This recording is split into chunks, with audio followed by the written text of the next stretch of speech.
And we are going to be live on YouTube. Excellent. What is up, everyone? It is May 2022, and you are back for another edition of the Stay at Home Open Mic. That is our Monday night online open mic presented by the Barbed Wire Open Mic series. We are based out of El Paso, Texas, here in the U.S. Southwest Mountain Time Zone. But because of the luxury of the internet and our awesome online community of poets and writers and performers, we're going to be tuning in with people from all over the world right now. It's going to be excellent. I'm looking forward to introducing you to all of them. My name is Richie Amadrufo, and I will be your host tonight. I am also the project director of the Barbed Wire Open Mic series. We are affiliated with a local nonprofit here in El Paso called Border Senses. And if you want to check that out, bordersenses.com, we provide, in addition to open mics, both virtual and in person, we also have a variety of writing workshops available, including workshops for teens, workshops for migrant workers and families of migrant workers, and workshops for, and also, I totally drew a blank. Teens, migrant workers, and then of course BWOMS. Okay, so yeah, those are our main projects. We also have a podcast called Literally Literary. But all that aside, I'm glad you could join us, whether it's your first time here or you are returning. It's always great to have people tuning in. So if you are watching the show, definitely let us know that you're tuning in. Say hi in the live chat or leave a comment, leave your name, where you're listening in from, and of course, as the show goes on, just let us know what were some of your favorite lines.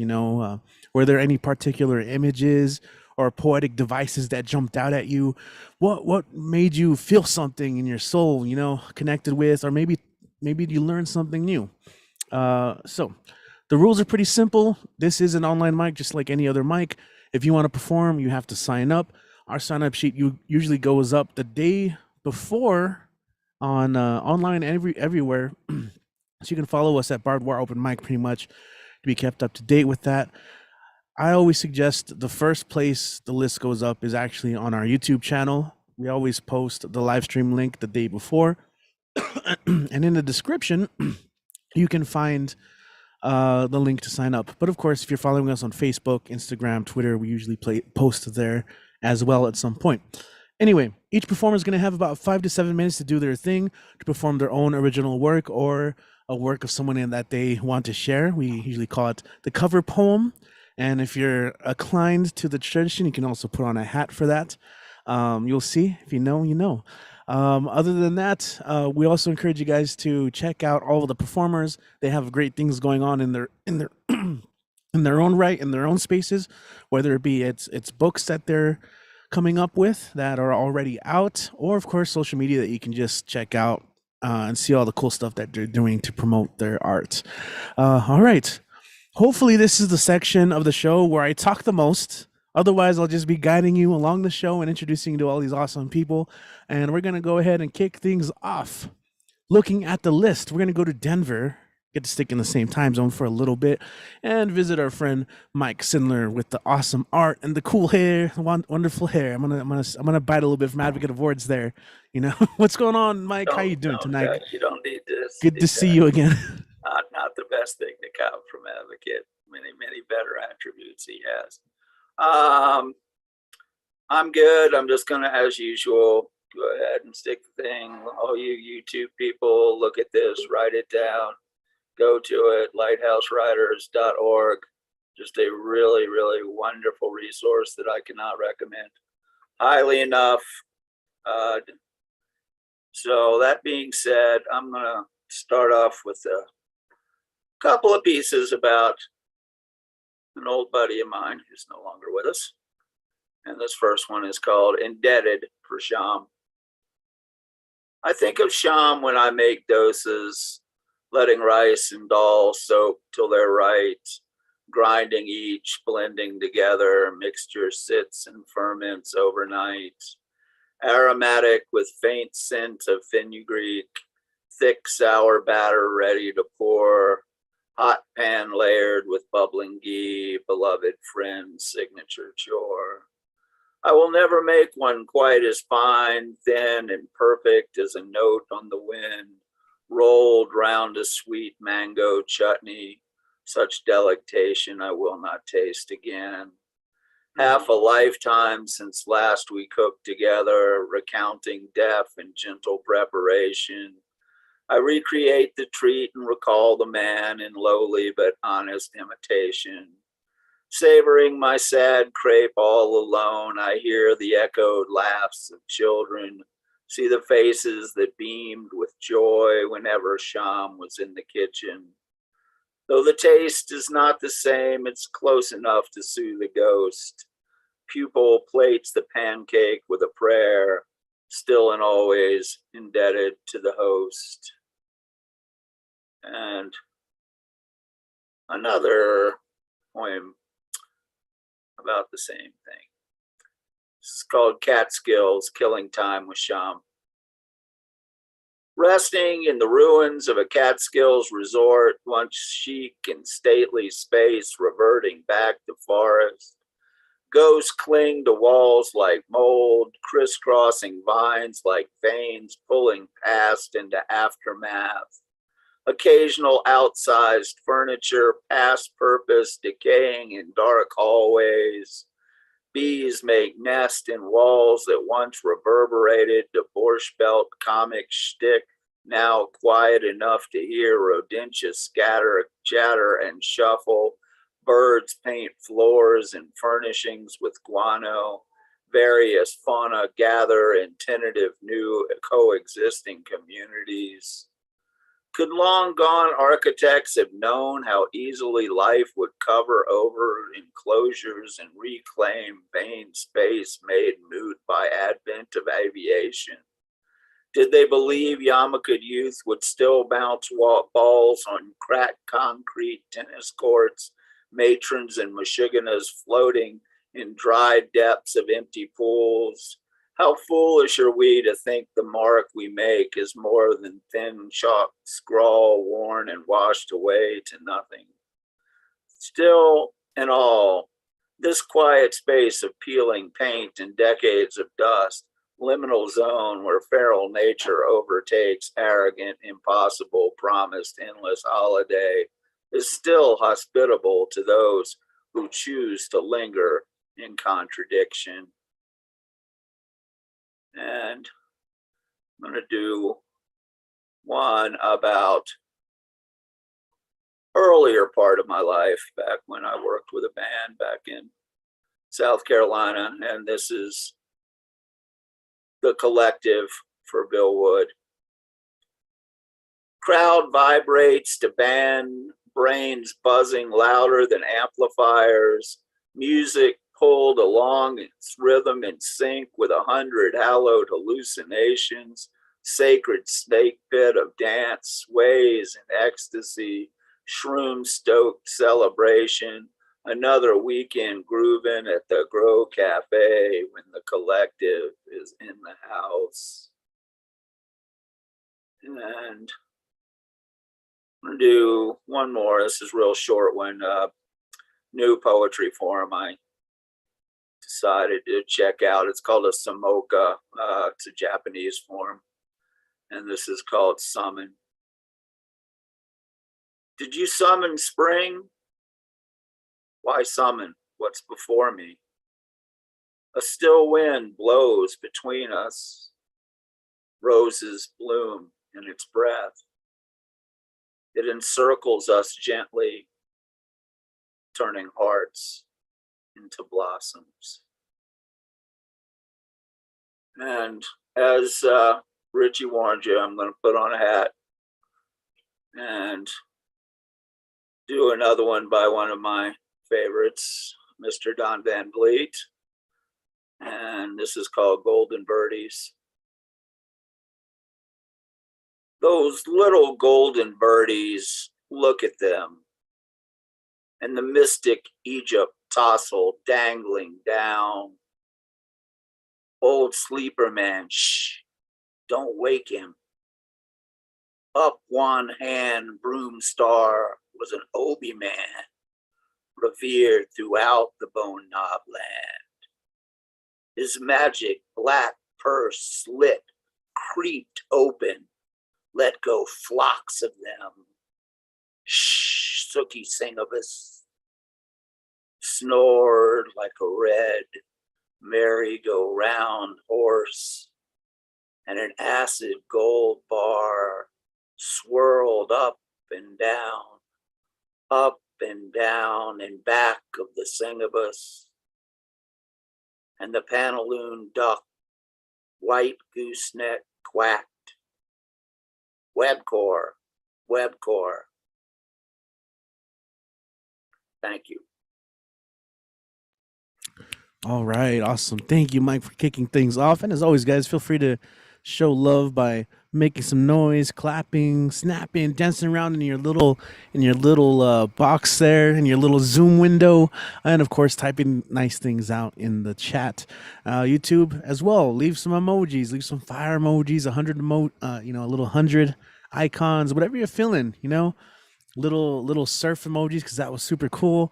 But thank you, Mike, and as always, I appreciate when you bring the cover poems, because I'm always introduced to a bunch of new people. I think that's one of the cool facets about those things. And I say it all the time, but I do really appreciate that you get to promote the Lighthouse Writers, because that's just, we gotta promote our cool projects that we have all around, not just locally, but places we can visit online. Or if you're ever in Colorado, gotta hit out Lighthouse Writers. I keep hearing such great things. So let's go ahead and keep the list going right now. I'm gonna try my best to get everyone on at a good time and not turning into a podcast. So in his bio, he wrote "Wannabe Hemingway" or maybe Isaac Asimov. Well, let's find out. We all know him from Tumblr Words. Let's go and welcome, joining us from El Paso, H.W. Bill Sparks. What is going on, Bill? Good to see you again. It was great seeing you Saturday as well. Lucky to have you already in the row. What's going on, man? You are what's going on, my brother.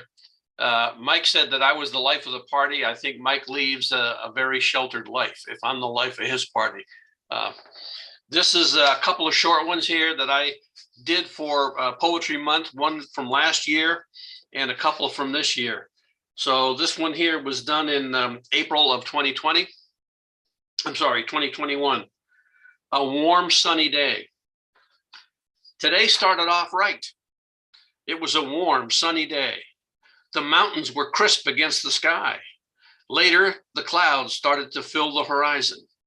There were clouds of all types, high and low, wispy clouds, puffy clouds, lazy clouds. I thought of you then, and that silly game. We laid together in a meadow, searching the clouds for signs from above. We picked out the best ones and we wondered. That one looked like a horse, or was it? Over there was a sailing ship with white sails. We played for hours on end until the clouds moved on. I remember those warm sunny days with a smile. Today started off right.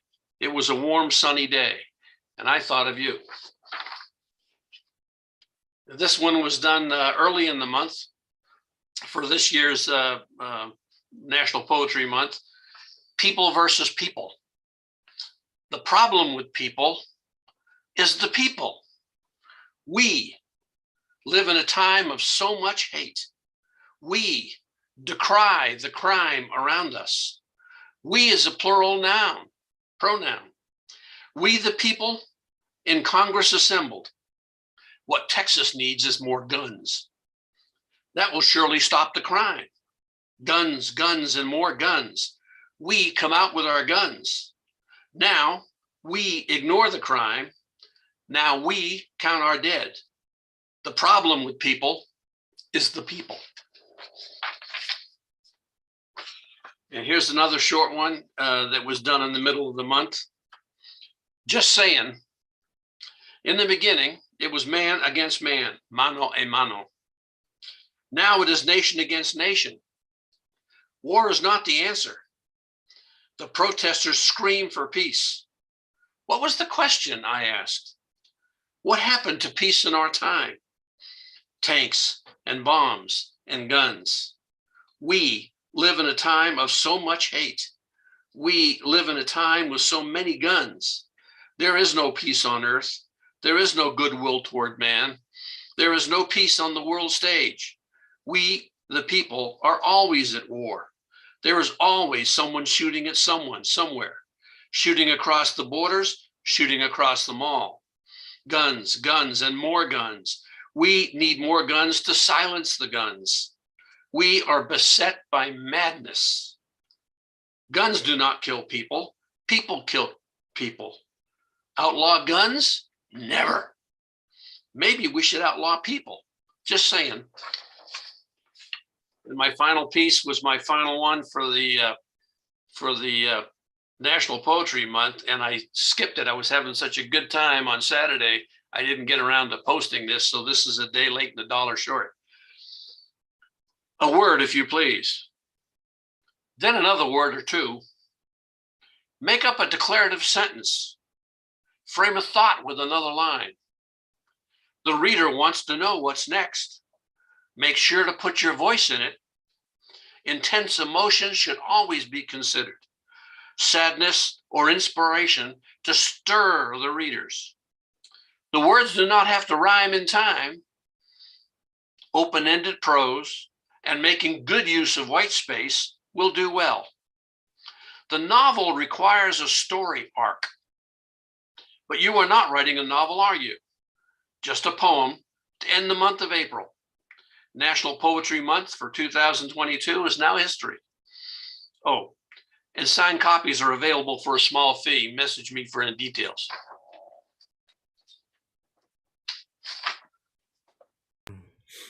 Alrighty then. What is up, Bill? Thank you so much. Everyone go and clap it up for him. And thank you for joining us. It's always great when you can make an appearance. Like as I mentioned, I did allude to Saturday, but really quick, do you have anything coming up that you'd like to promote or share? No, just the tumble words as usually. I'm not involved. I do some writing with Warrior Writers. I do some poetry workshops with Sacramento Poetry Society. But in general terms, just follow me on Facebook. I put it in the chat. Alrighty then, perfect. And, awesome. and I hope to hang on tonight until 9 o'clock. Got to brew some coffee like me, you know. I'm waiting for it nice and, you know, I'll get to it at some point. The problem is I never want to like leave when people are performing, so sometimes I'll just like turn up the volume really loud and run over to the kitchen to do it. But you have definitely mentioned it. Both Mike and Bill were able to read this Saturday. You mentioned Tumble Words and Poetry Month. This past Saturday, we did have a Poetry Month reading that we often do with Tumble Words and BWOMS as a collaborative project. It was a whole lot of fun. So if you guys missed that, or if you did read and had to leave early, because I know a lot of people were juggling events, we do have the replay available on YouTube. And as always, a bunch of cool readings. So, and just like this one, it's going to be archived on our YouTube channel. If you check within a week, a little later after a week, you can also probably find some timestamps added there by the one and only Kit. He goes in and just does such a great service in helping us archive all the performers and performances. It's great. All right. Let's go ahead and keep going. Our next performer can sometimes be seen co-hosting here at the Stay at Home Open Mic, and not just here, but all over the poet sphere, the multi-poet verse, the poet verse. He's got his book Ad versus Reaction out now, and I'll let him tell you more about that and drop whatever relevant links there are. But let's go ahead and welcome Nick Paleologos up to the stage. What's going on, man? Well, it would be nice if I unmuted myself. That'd be great. I just like to press the mute button when I'm about to say something important. Cool. Yeah, but everything is well. It was great to be there Saturday. I was just super exhausted because I was at a convention earlier in the day, and I was exhausted. But I'm glad I could be there, and I'll definitely, watch the replay. Anyways, poems. Yes. I'll see if I can get to 3. I'm a little tired too myself, but I'm gonna see if I can get to 3. I don't know if I've done this one before, but I'm gonna do this one. And yes, this is a terrific beanie. Kermit the Frog sipping tea. Love it. Anyways, this one is called Unworthy. I am not worthy of being in your presence. I told myself in the mirror many times. I looked at the mirror and thought the worst of me. It's the way how I used to look at myself. I still do. It's hard when the world thinks little of you, how your accomplishments don't mean much. I wanted to be a specter. A ghost can possess anything, whatever I could have. Anything I want in the world, Revenge would be a hot dish, all my rage, boiled into a plate served with rice. Yet, I didn't want that. I didn't want to cause harm. There's enough of that in the world. This isn't a poem for happy endings. You ever tear out your soul to see the fragments of who you were? You ever wanted to release all of the negative to the ether to never return? You ever wanted to take the flaws and claw them out of your being? I have tried. It's like wishing you never existed. Who would hear dead screams? Not the living. The dead wouldn't care. So what is the point of living if all I ever am going to be is a dead scream? Maybe I'm possessed by an imposter. Who is it this time, hiding underneath my mask? I certainly don't see a ghost at all when I look into the mirror. The personal effects are dark circles, tiredness, and misery, to name a few. Once again, this isn't a poem that has a happy ending, until death tells me to walk away. All right. We got the sad one out of the way. This one's one of my more newer ones, and I've been editing this one for a bit. This one's an ode, so if you know anime, you'll like it. If you don't, I would like you to listen anyways. This one's called An Eye in Me, or Ode to the Anime. These are not just cartoons. These are lessons learnt at young ages, taken to zenith plateaus. We wash away the bleach from our days. Let our protagonists show. Let our antagonists show. Let our hair down. Let our demon slayers out. We don't go to school. We go to academia. After our school days are done, where heroes and villains observe mine and your ways, shape us with lessons. We are not in Dead Man Wonderlands or assassination classrooms. It's kill la kill or be killed, as they mark hunter, ex-hunter, axing out the 7 deadly sins of our soul. Survival is worth more than rice balls and Pocky. Push back the fire forces while climbing the towers of gods and deities, with many mobs of psychos on earth drag us down to levels of hundreds of power, hunting us like brand new animals crossed with angels of death, as cowboys be bopping along notebooks of death notes. Detectives and sailors ride the moons, attack on titans and demons like we are veterans of this bizarre adventure. Remember, we were in academia, still students of the drawn lines between the drawing boards. And I in me, or anime, we always find eyes in me and yous in the episodes, the me's in the animation. We watch them all and gotta catch them all, like it's a rare black clover or shiny Pokemon. We seek the next, like finding the Dragon Ball's wish with our 1, 2, or 3 wishes, like we want our episodes to last longer than fairy tales, like Dr. Stone, let's save the world with unbridled full metal power of science and alchemy. We are all one piece of this grand line of adventure. Thank you, anime, for keeping me and us going. I see that in the chat, Richie. It's the Captain America. I'm sorry, I need a moment. All right. To end with this, I'm gonna read from my book, Ad versus Reaction. I'll read a shorty poem, and I like this one. This one's called Late Show. The Northern Lights. I see them from within.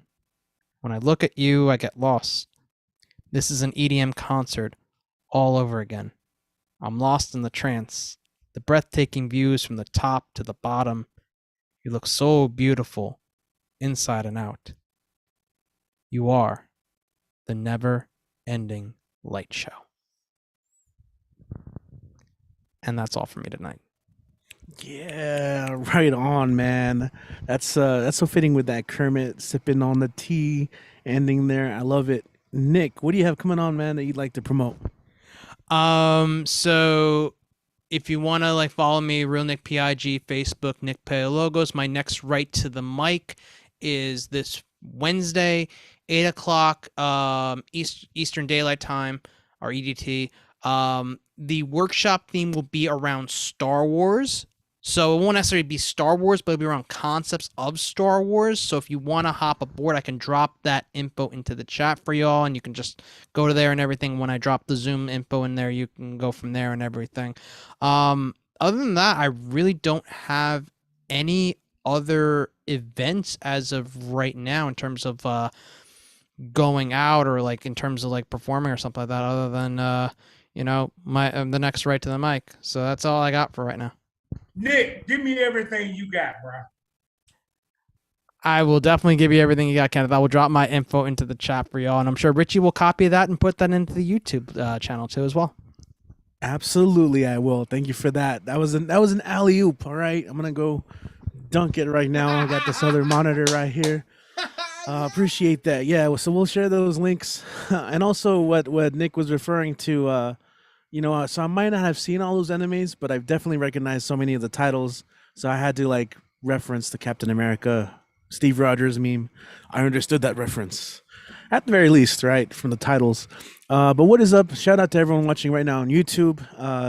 We're glad to have you here again.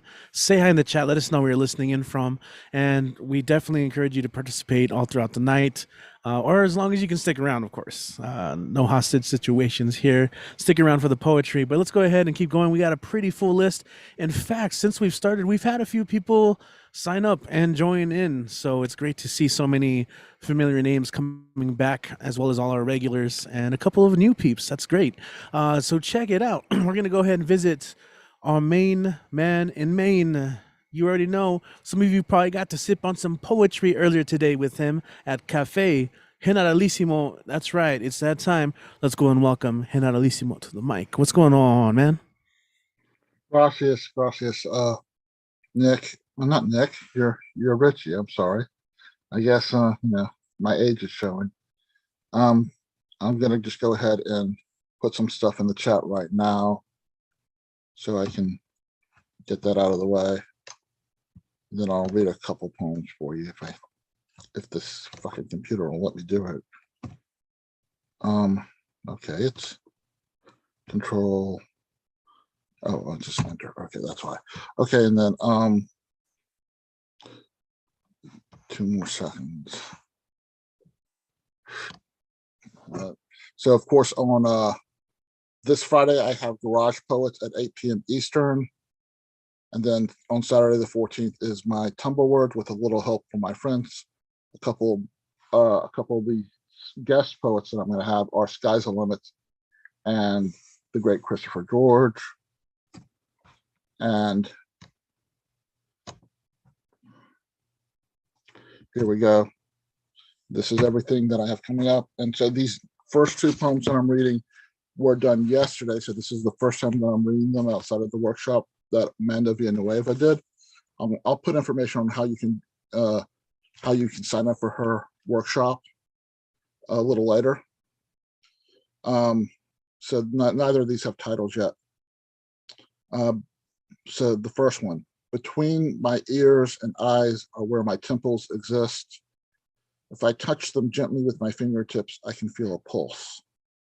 These temples are the location the ghosts of my subconscious place vices when I get migraines. I wonder if when they tighten the vices, am I worshiping something inside my mind I shouldn't?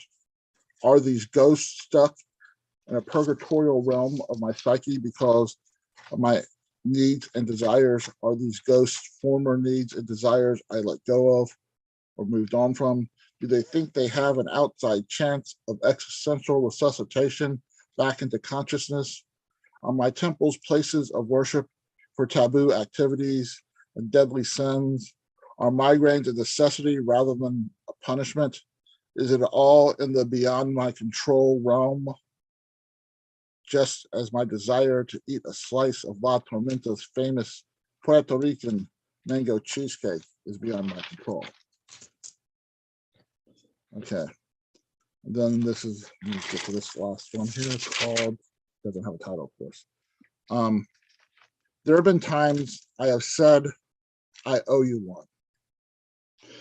And my non-monetary debts end up gaining weight over time as if stagnating like a baby calf in a movement restrictive wooden pin, transforming into veal for Michelin star restaurants.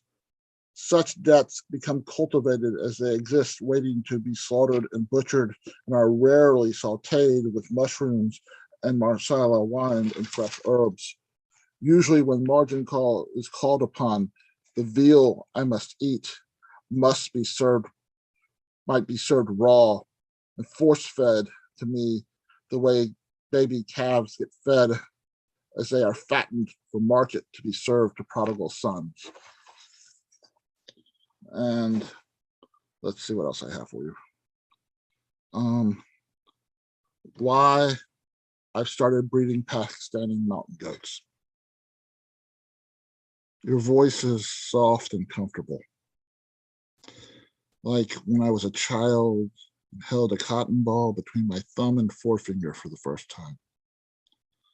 Like when I first wore a cashmere sweater, it felt so soft as I pulled it over my face and head as if I were doing something forbidden. When I ran my hands across it to smooth it out, it felt like touching something next to a do not touch sign. I might be infatuated or have a misguided crush on you, but I'm way past the stage of my life in which I have the youthful luxury to allow myself either one of those. You are a poet. Your poetry is intelligent, usually romantic in nature, cerebrally humorous, or even biting. I have imagined you waking me with a kiss on the cheek and a soft-spoken, "Good morning, sunshine." But please don't take this poem as an admission of guilt that I desire waking up next to you. Your poetry is a gentle spring breeze blowing past a jasmine or honeysuckle bush through my computer screen. Every time I hear you read your poetry, I sigh and sigh and sigh and sigh and smile. Gracias, everyone. Again, thank you. Thank you, Richie. Thank you, Kit. And thank you, Bill, because, you know, I dig you, Bill. Appreciate it. Appreciate it. Thank you, Generalissimo. Thank you for kicking it off with all those wonderful links, and shout out to all our wonderful people out there. Thank you. Thank you. Check out. What's up? I'm gonna put that info for Amanda's thing, and I gotta just dig it out. Thanks. Of course, shout out to La Tormenta as well. Make sure to share that on the YouTube channel for those of you listening. All right. And you can, if you are not watching live, I think you can go and replay the live chat as well. All right. Awesome. I like how you guys embody your words, you know. Some of you guys come so hard, and then when you spit like the romantic, like unrequited, like stuff of the soul, we bring it down quietly to a whisper, you know, because that's anyway. Now I'm gonna shut up. Let's keep going because we got a pretty big list and we still got people being added on, so I'm gonna try not to like editorialize as much as I usually do. So we're gonna go ahead and go from Maine to Pittsburgh, and we're gonna get some poetry from Vale Larkin, who was also there to celebrate with us on Saturday with some great work as well. Got to unveil some stuff. Anyway, sorry. Vale, what's going on? I'm doing pretty well. How are you? I'm good. I'm well. I am waiting for my coffee, but let's see. I'm going to charge up on your poems first. Okay.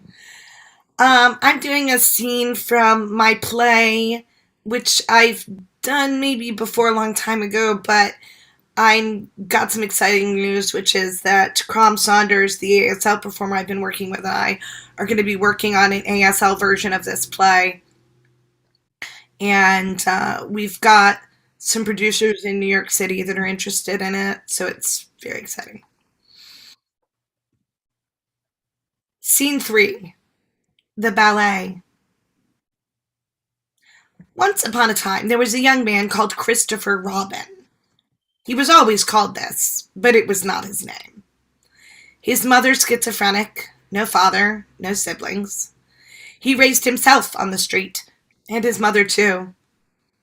He was hard-won muscle and stoicism, but his eyes and voice were always gentle. He sold doors that were illegal to people not permitted to take up any room. It was an improvement, he felt, on the things that children must sometimes endure to live. He was beautiful and stronger than he let on. No easy meat. We're waking up.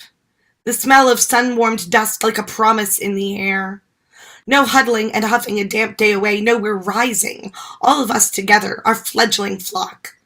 We're shaking off torn blankets and dreams of some mysterious world where we are children instead of what we are, free. We're sharing up food filched the night before, have to fuel the day's dance. We're that fast, our boards, our bodies hard and lean. We slide past into the teeming streets. We slip along through narrowing mazes of steel and flesh, horns and hollers to cheer us on our way. Speed's not the only trick, but it's the real rush. The roaring, soaring sweetness, the ecstasy of falling forever. We're not aiming at that final target. We just won't flinch if it hits. We're alive.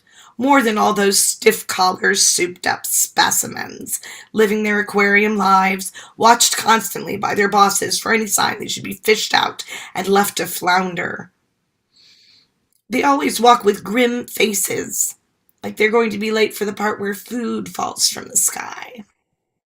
They're trapped, but at least they're comfortable, they say into their pillows at night.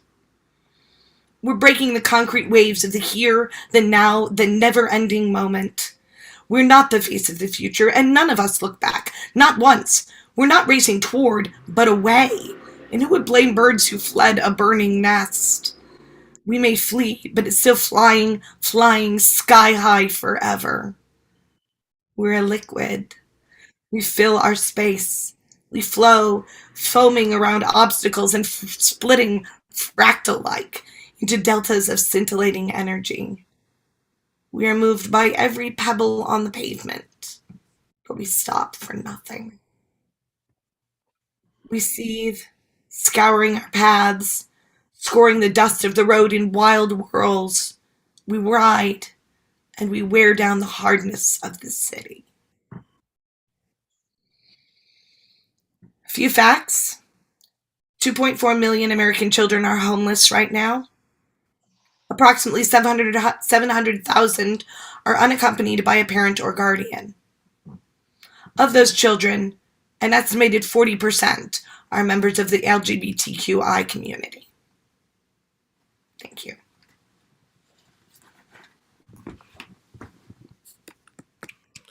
Oh, this poem. Oh, lots of love in the chat, and thank you for sharing that as always, Vale. And those links. And is there anything you'd like to promote right now before? I mean, other than what you just have in the chat.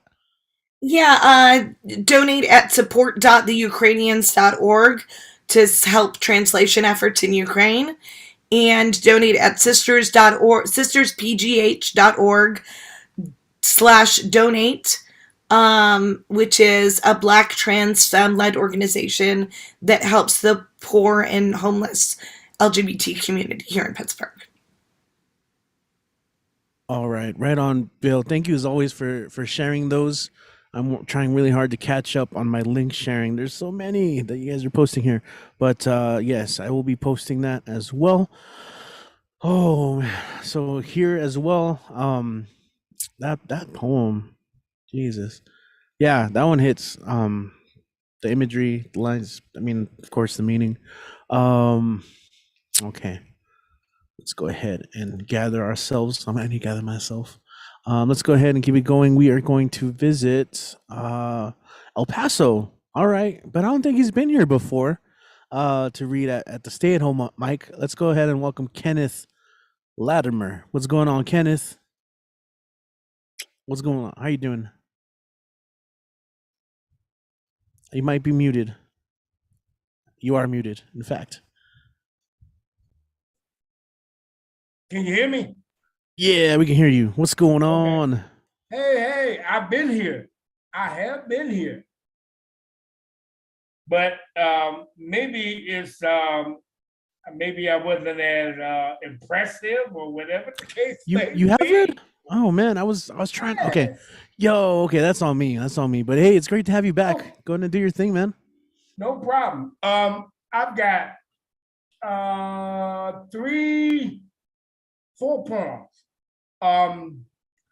The first one is, if you gather it, it's a little morbid, but it's a rational poem. It comes from my book, Daymares and night dreams. What the hell did I eat? It's called Shade of Trees. Settle down, my child, and relax to the words of the babbling brook. Bend your ear as it whispers the subtle tones of rest. Listen to the soothing rhythms of breath as you believe it's there.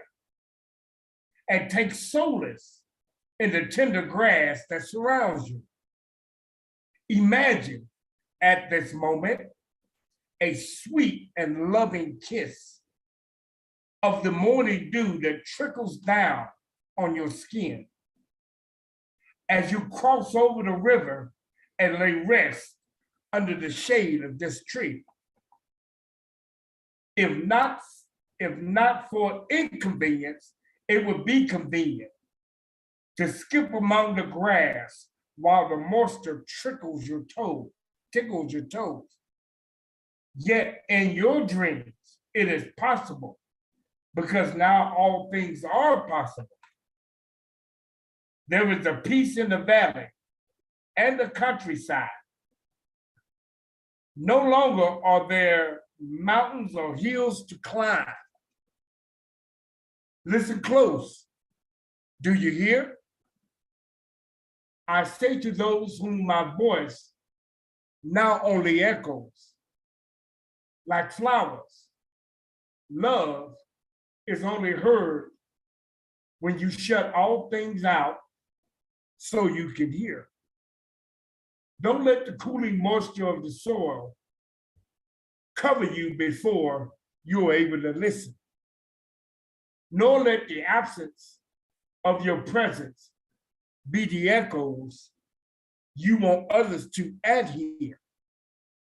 Me, I waited too late. Me, I didn't pass the plate. So please forgive me for not being all that you thought I should be. Please forgive me for the pain I caused for being me. So for these things, I'm sorry. But for now, let me rest under the shade of this tree. That's the first one. The second one is called Incessant Whisper.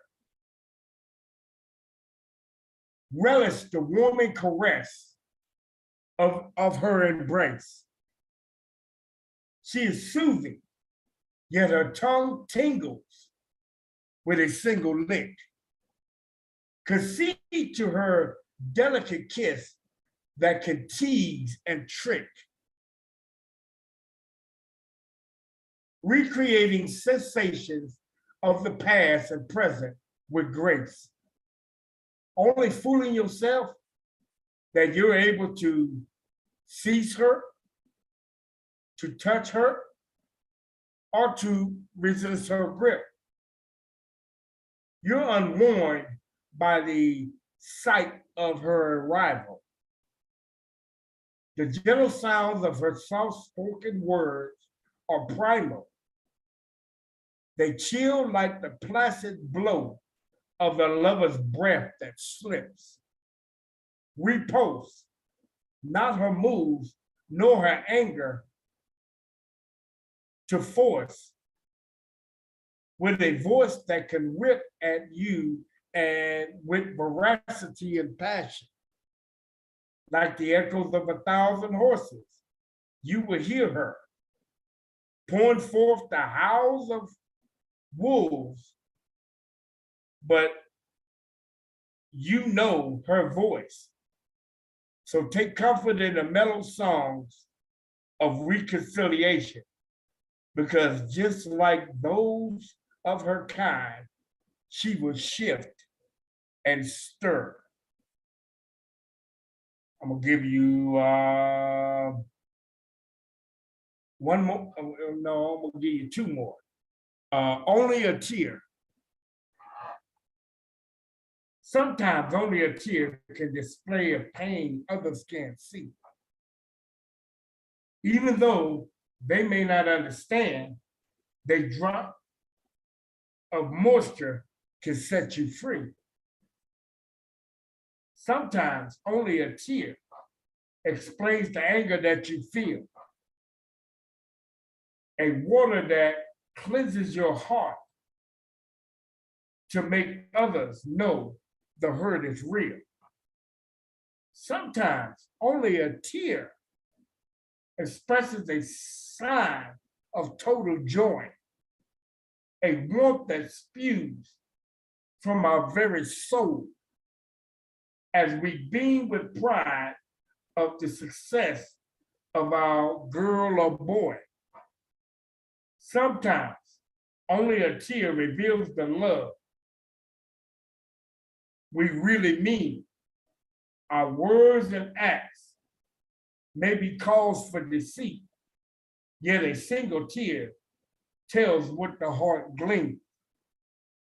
Sometimes only a tear gives an insight to our pride.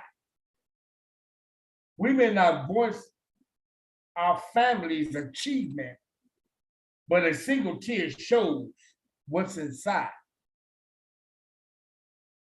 But a single tear shows what we know. Sometimes only a single tear makes the family grow. And I got one more for you, and I'm done for you tonight. This one here is about, and I think we can all feel this one because this is about a situation. It's about a thing that's going on. And you'll understand this. Much of what you see from me is what you get. Years, no decades, brought me to this point. But the tragedies of my passenger weakens me. And yet the damage is still done to all I've met. Together, we have caused pain, and I have let him win. Then comes morn, as the shadows of my battle comes to light. Leaning on whatever logic I could display, even though I know the wages of sin. Within me, I know lay the power to put him aside. I constantly argue with him as I drive. Then I see the weight of him. Makes it hard to put him out. However, with every obstacle, he convinces me to let him ride. Animosity, hatred, and fear are the few words to describe him. Least of all my co-pilot, which he is far from being. Coming into the golden years, I should be wise enough to depart, only to fall prey to him as the light goes dim. Heavenly Father, I pray to get the Megillah out of my backseat, out of my mind, off my heart, and under my feet, leaving him dormant, weakened, and defeated. If left inside of me, there is no way I can compete. So grant this request for the many and not the few. My heaviest burden, dear Lord, I give to you. That comes from my book, Dayman's The Night Dreams. You can get it wherever you need to get it, Amazon, blah, blah, blah. Cool, man. That's a clever title. I love it. I love it. So it's on Amazon. And how can people connect with you if we haven't had the luxury of doing so just yet? I'm gonna put a link on the side here and let them hit my website. And of course, not only you can get that book, you can get this book, While Commotion Speaks. You can get the Melchizedek Seed, and there's two more. Tag, You're It. This is my first novel. This is 423 pages worth of writing.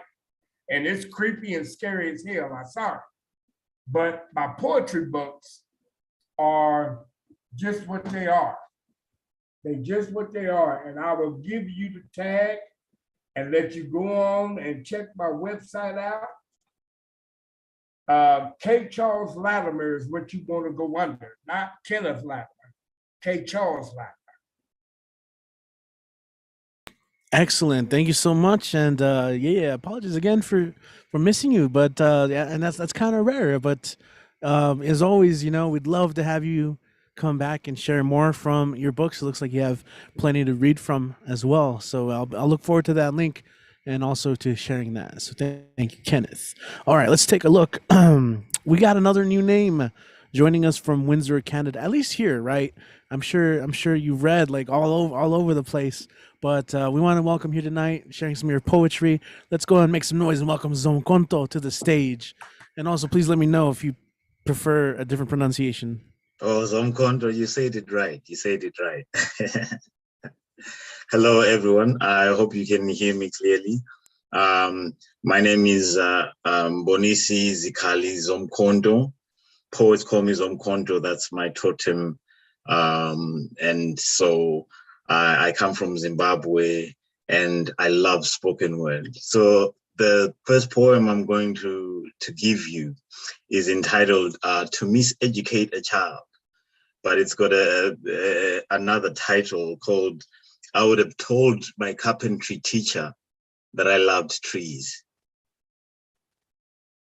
To miseducate a child is to miss the chance to create something wild in its imagination, something one hot air balloon short of its helium soul, and to watch it lift from the ground to the sound of the morning birds, to the skin of the sky, and see the ridiculous vastness of it all as they imagine it. Or if you're like me as a child, to stay amongst the trees, let the forest bleed into me, such that whatever poetry was growing inside is tentacled with the branches that carry my ancestors' breasts, chests, and shoulders the size of baobab trees. When I heard my carpentry teacher passed away, a strange sadness put a chainsaw to his memory. By all accounts, he was a good man, a man of iron discipline. But to us forest lovers, this man was no god. We had seen trees that towered above him. He was no emperor. The trees had seen his naked soul. But when I heard that he died, something put a chainsaw so deep into his memory, and I heard the loud scream at the root of it. And eventually it crashed with an ear-splitting silence on the forest floor. I haven't been there since, but I walked back to see where it lies today with this poem. And these are the things I never got to say to you, Mr. Ngwenya. I loved trees. I woke up in the morning to climb a tree right in the middle of the front yard, dead center of one of the tiniest spaces in the ghetto. There grew a fir tree so majestic, I thought it lived part of its days in heaven. I thought somewhere in the sky sat this large smiling woman called God that let the tree sit in between her thighs and braided the sweet fruit of the fir tree into her afro puffs. I loved trees. And when they cut that tree around the same time that you started teaching me, you were dead to me. Your classroom became the workshop of the devil. To miseducate a child is to tell them that beauty can only come from destroying things that you love, that certain things can only be pieced together by breaking their spirit. In a classroom this very second, There's a child learning that puppetry is not geometry, that tape dancing in the stars is not astronomy, that studying insects is silly since yellow jackets do not sell in the stock market, or that their ancestors were not the same voices they heard in the forest, in the songs of their roots, the same ones whose tongues you urged us to chop into pieces and stop their poetry mid-sentence, like this poem. The second one is an interesting one. I was imagining, I personified freedom, and I imagine freedom looking at Harriet Tubman for the first time and just like, ooh, getting really turned on by the fire in this woman. Okay. I would have loved to be there on the day Harriet Tubman fell in love. Trust me, I would have been the shiniest that afternoon, dripping from head to toe with moon dust and the seduction of myself, freedom. Playing enchanting percussions from kingdoms beyond her imagination as I drown in her desire to take flight, wanting to be a speck of dusk suspended in the air and content to be there. Feeling blessed to have been parted from the beaten path by the soles of her feet, I would have endangered my own heart in a heartbeat and let my rib cage be the tracks to her underground railroad, be the slave catcher's distraction, tell him she went that way. Yet she ran into my soul and found God there. I would send him on so many wild goose chases that when he returns and finds us making love under the willow tree, he would whip me until he bleeds. Because everyone dreams of that night when somebody frees them like a light wind, long enough to catch a single ray of sun to illuminate their solitary confinement. I would love her like a welcome sign and send secret letters to her in children's braids, telling her where to find me, rescue me, and if she so chooses, enslave me again. The day Harriet Tubman is said to have fallen in love, I would have been a Canadian city, waiting on her to run into me, and I introduce myself as simply freedom. And the last one, I hope I have it up here. Okay, this one is about recovery. So, my body is an amalgamation of found objects, a shoddy piecing together of limbs that I'm only now learning to bring together again. Vestiges and remains, like sand castles rescued before they become quicksand, and the tiny feet of the tables and chairs inside them amplified so that for the first time in forever, I can sit and dine the stuffed bits of me that had become that small, the ones that I love too little to care. Found objects, recommitted memory, and repurposed, like giant nervous sculptures made from screeching tires from hit and runs. Broken bones put together like destinations that no longer even remember that we drove past, where perhaps we could have stopped for a glass of water and found rivers we had been searching for all along. Vestiges and remains. Broken windshields and beer bottles where life took a wrong turn and life drastically changed. Our vision was tragically maimed, such that we could only see ourselves as fragments of collisions, broken rearview mirrors that kept our brokenness in frame. Vestiges and remains. My every limb is only now retelling its story. From the repurposed stained glass of those accident scenes. From the ruins of cathedrals that exploded with our mothers still inside of them. Even today, they are still kneeling inside them. We ask for their prayers and handpick their love like lint on the protective coats we wear against organized religion. Every limb finding its voice around my skeleton like a church choir, dressing each void like a wound with new hymns. Ezekiel in a valley of bones, bringing each piece together, repurposed to find meaning like stolen copper wires strung into veins and ventricles, arms branching into tentacles, toes. Once more, I'm a walking miracle, trudging back to when I discovered my heart purely by accident when I touched fire and discovered my hand. for the first time. When I discovered touch and I named it, I can touch my face again. Thank you. Oh man, Zomkonto, what's up, man? You found your way. I'm so happy you did to us tonight. Lots of love right now happening in the chat for you guys, and guys, feel free to unmute yourselves, make some noise. Thank you, and welcome also to the show. There was a chant early on. There you go. There's the chant that we do. One of us. One of us. One of us. Yeah, I mean, just absolutely amazing lines. I appreciate the performance of it, and you know, we'd love for you to come back whenever you can. But really quick, how can some of us who are just meeting you for the first time, like myself, connect with you online? I'm sure you have social media or places where we can support your work.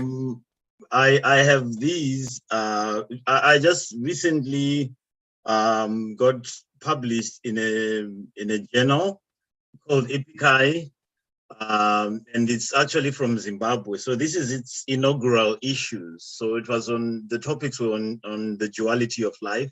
So if you'd love to check that out, there are 2 short poems I wrote in there. But my IG is Zikali_Zomkonto. It's there as well. My Facebook is Zomkonto Gabadela. I'm currently using my main Facebook, Mbonisi Zikali Zomkonto, because that's where I have been putting people's music or art or whatever they're doing, just posting it every day there. But I realized that when I came back to start writing actively on poetry, I kind of drowned myself in all of that. So I've been tagging myself in the one I put in here, so that eventually I separate the two, so that I remain posting what people are doing this side, and then do my spoken word entirely on this side. So if you just find my stuff being tagged by the other one, I'm eventually trying to find a nice shift into going in there. But if you have IG, I love to connect every time. And we have a wonderful group of poets here in Windsor. We call ourselves the Free Verse Poets. We meet up every Saturday for drumming and poetry. We are still yet to figure out a way to put it out there so that you can join us, because there's nothing as amazing as sharing it as one huge, big spoken word family. And that's what's more important. Thank you so much. Stay inspired. That is absolutely true. Great words there. I absolutely agree with you. Nice meeting you. And of course, you're always welcome back here anytime you're free at this time. On every Monday, we're here. So thank you. Awesome. And I'm going to follow you right now. Hold on. Before I even introduce. All right. Found you. Instagram. We'll start there and go on. Cool. So one of the things I love about these nights too is how everyone just kind of just comes with it, with their own style. And again, just over the year, we've been developing, I see people develop their own styles and experiment with new performance styles and techniques as well, from voice to the embodiment of the poem. And of course, as I believe it was Kid who said earlier, you know, even though we've been doing this for 2 years now, yeah, we still got so many people to welcome in to these spaces and keep growing. So that's wonderful. All right, check it out. We still got some more peeps. I'm looking at the list. There's quite a few people that are signed up that are not here yet, but there are still some people who have signed up since we've been here. So that was more complicated than it should have been. Anyway, let's go ahead and keep going. We are going to go ahead and go to New Jersey. She's been published in an anthology. She's got her own work coming out. She read this Saturday as well at our Tumble Awards Poetry Month reading. Let's go ahead and welcome back to the Monday Night Online Open Mic, Terry Rose. What is up, Terry? Hey. Think you're here with us, right? Let's find you. Let's find you.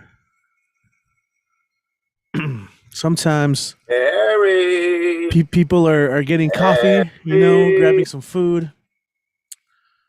Did I forget? I forgot to post the list. Okay, Terry. Okay, you know what? You might be. Wait.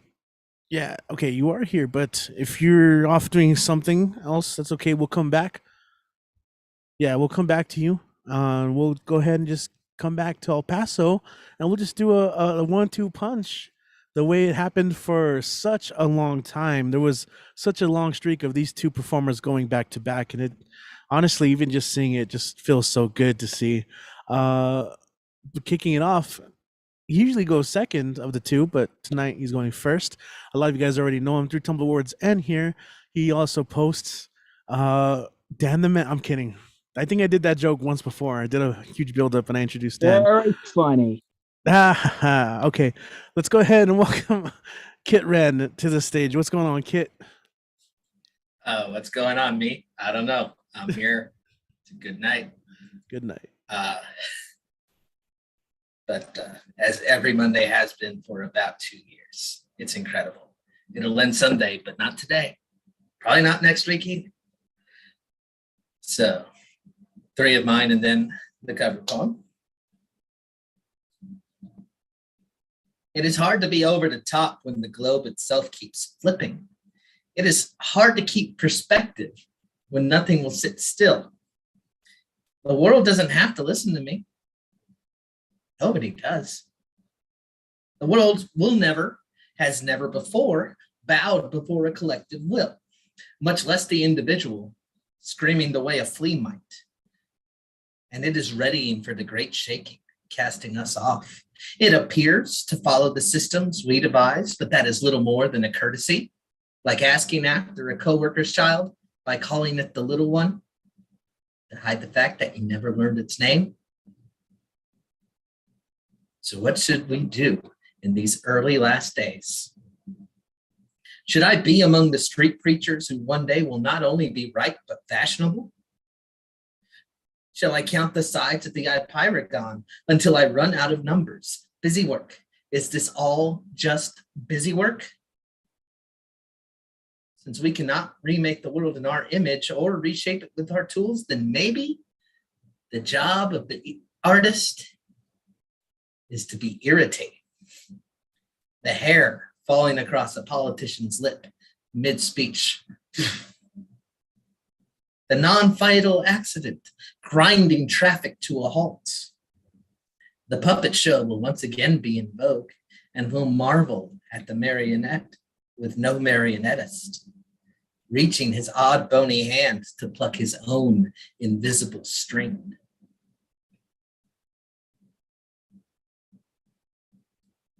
And keep forgetting the title things. That's okay. That's not important. People don't care about things. Mumble transition. I am not sure if writers have the power they claim.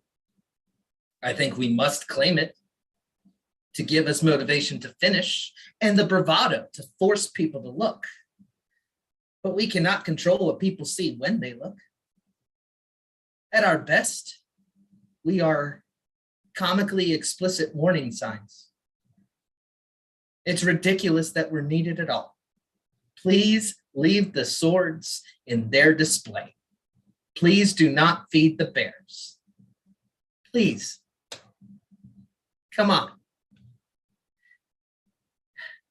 I read an interview with a park ranger who said, with the good humor of someone who truly loves their job, that the problem with dumpsters near campsites is that the smartest bear is better at spatial reasoning than the dumbest human. So it is with writing for a cause. The most graspable, immediate, bloodied pieces get carried away by bears to mean what the bears want. And the bears want only food. If it is intricate and sly and completely fully realized, both humans and bears will give up and try the next dumpster. Don't misunderstand me. I love this shit. I don't care if nobody picks this lock. I am not about to quit and become a welder. It is good to write. It is necessary to write. I don't know about power, but there is purpose. There should be a record of our failures. There should be a vision of the future that leaches the color out of the present. We should never be allowed to think that this is the best we can do.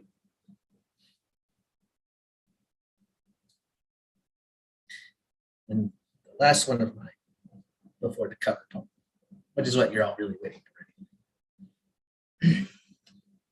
Concreteness, as it is commonly used in this field, is an abstraction. It makes no distinction between carpet or tile, between yellow or green grass. These details are to be used, says the professor, to create a real feeling in the reader, whatever that means. This authenticity is the goal. Even though every tool in our toolbox is fictive, the reader too is fictive. His crying produces neither sound nor lacrimony. Her laughter stops with her and does not ripple through her neighbors.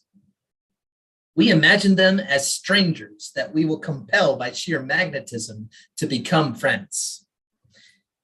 In pursuit of these new friends, plans with old friends are rescheduled. As we catalog the verdant fields that our love and we walk through, the lawn grows sick and undisciplined, and our love disorderly. And so poetry is feared rather than consumed.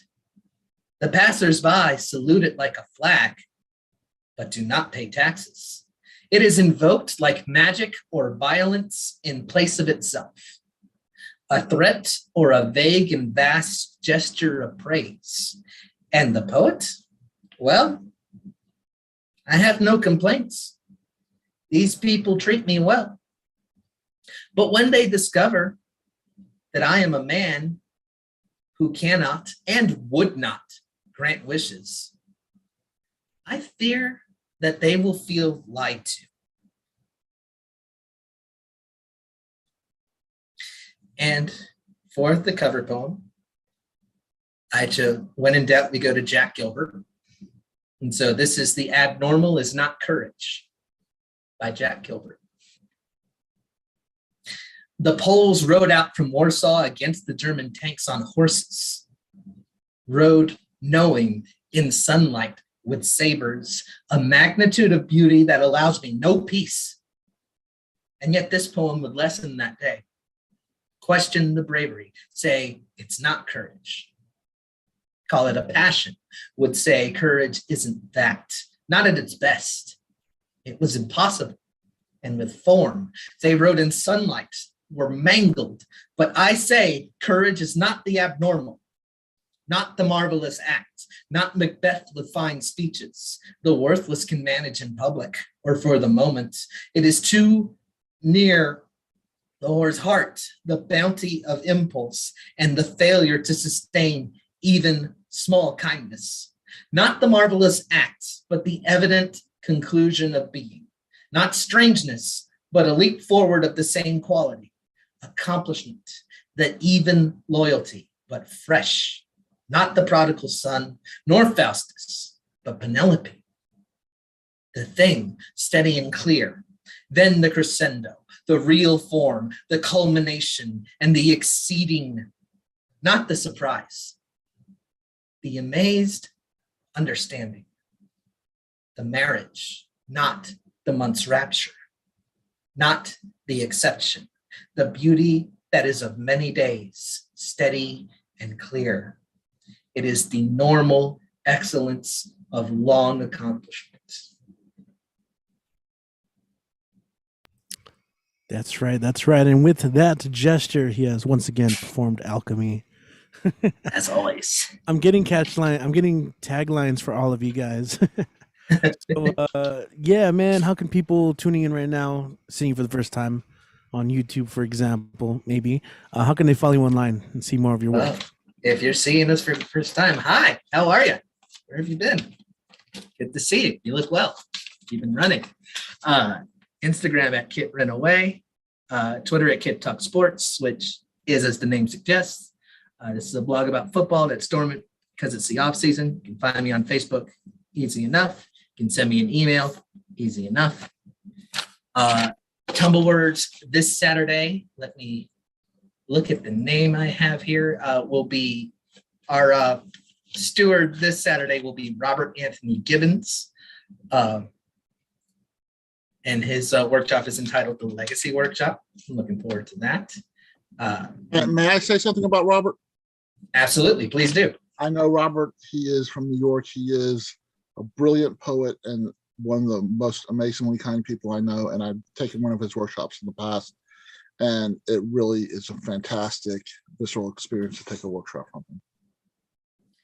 Okay, excellent. And this is an even better segue because the week after that, Brian Franco will be hosting with a little help from his friends. And then the week after that, K. Charles Latimer, who you also heard from earlier tonight, will be hosting a workshop called Let Your Mind Do Its Job. So another great month lined up at Tumblewords. And I'm always here every Monday. We'll talk about a hosting Thanks for date that soon. shout out, kid. Thanks for that shout out, bro. I got you. And here every Monday too. So we'll see each other again very soon, I'm sure. Right on. And as always, maybe a little bit at the after party. That is just where we hang out a little bit here for as long as we can stay up after the show ends. Shout out, by the way, to everyone on YouTube right now tuning in. Andres, hello. Samuel Wilson, it's good to see you, my friend. And everyone is still kind of shy there to participate. But we're going to get back into our list. We're going to stick around in El Paso, in Chuco Town, and visit our MV Lee.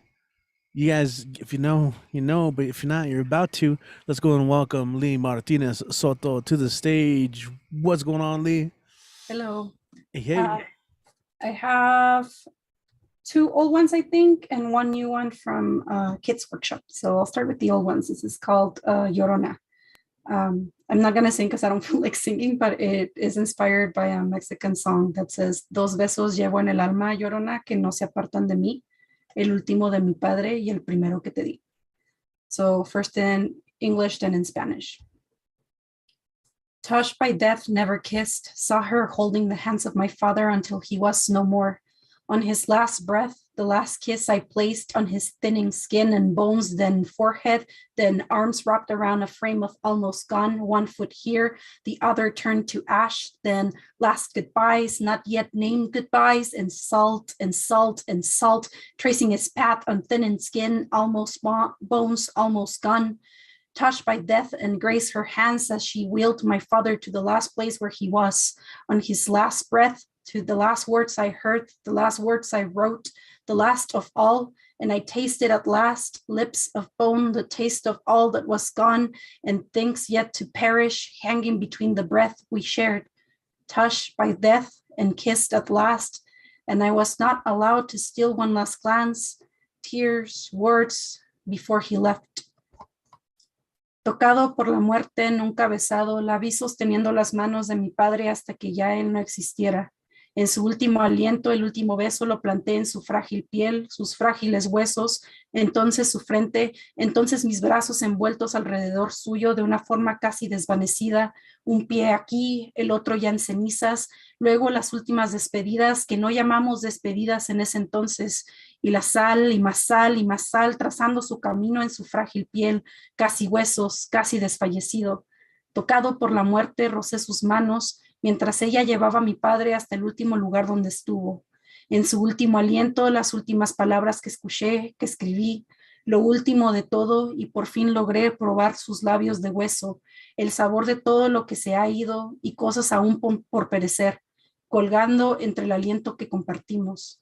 Tocado por la muerte y besado al fin, y no logré robar una última mirada, palabras, lágrimas, antes de que partiera. That was one. And this one is an old one that I wrote on a Tumbleworks workshop. If you're thinking, are this good? They are really good. This one was from a workshop that Nick Paleologos gave. And this is called Inside, Always Inside.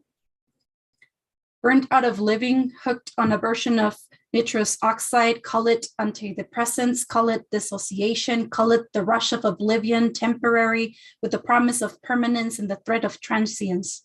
heart full of black, obnoxious dual colors, war of words spoken in silence, inside, all inside, always inside, retreat within to keep the self at bay, cornered, barbed wire fences followed by walls topped with candy-colored broken glass, jagged shards mirroring mirages of no tomorrows or all tomorrows, burned out of living with this overwhelming occupation of me, on me, from me, running me further down, down, down into the ground, then dust.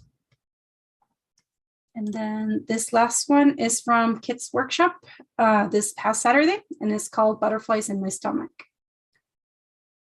Moths to the flames of a hungry heart, dormant, ravenous for fuel to awaken the inner implosion, indescribable iteration of indecipherable emotions, one after another, waves of heat and smolder.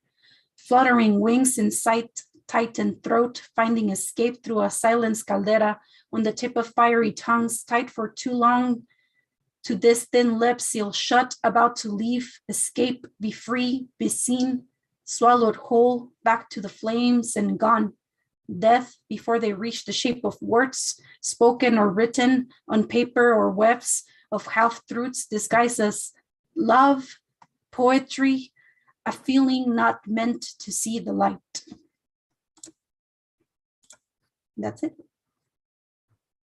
Yes, yes, y'all. Everyone go and show some love, make some noise, snap it up, go wild on your Zoom screens. And Lee, how can people follow you? I know you already got the cool setup there where you can just point Yes. down. 1 second, let me just put this one. Okay, you can find me on Instagram at cadáveres_literarios, or Facebook is Lee Martinez Soto. I'll post my information on the chat as well. Woo! Excellent. Yes. I love it, Lee. And as I always like to say with my cheesy catchphrases, that wasn't just it. That was everything. Because it was. And it's so cool to be hear so much awesome poetry generated from these workshops that everyone's running and attending and bringing out here. It's a whole ecosystem. I love it. All right. So that was El Paso back to back, the birthday twins. Can't wait to feature you guys again soon at the in-person open mics. We're gonna go ahead and get back on our invisible jet of poetry and visit New Jersey, where I already gave her a big, huge intro with fireworks and everything and explosions and acrobats. And you know what? I'm gonna let her words do the talking. She's got her book coming up, Chameleon Chronicles. Let's go ahead and welcome Terry Rose up to the stage for real this time. Yeah, I'm sorry. I had to go walk the dog. You know, she was just being, needy. That's what she does. She's needy these days. So I was going to read a poem from Untitled Words workshop as well. Problem is I don't remember who was conducting it, but maybe if you hear it, if any of you have heard me read this before, you'll be able to know who was conducting the workshop. Jazz solo played to lift my dark mood with a voice that stroked my crackled edges, gluing together the wreckage of my ruined soul. He camouflaged his disintegrating character, the definition of terrorism in musical form. Initially pleasing to my unsuspecting senses, he wooed my innocence with dual purpose, one to possess, two to corrupt. Nauseatingly presenting gifts of manipulation, unseen forces emanating from the eyes, flashing something, table, wait a minute, eyes flashing and giving hands detestable messages. I succumbed to the dizzying endgame. 5 years of bondage to the soloist flames, dimming now, begging for water, awakened to new love, sparking the fire that burned down my pretension, my past, my passion, my prison.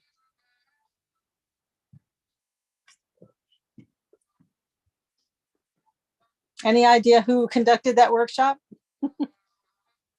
It might have been Donna. Or it could have been,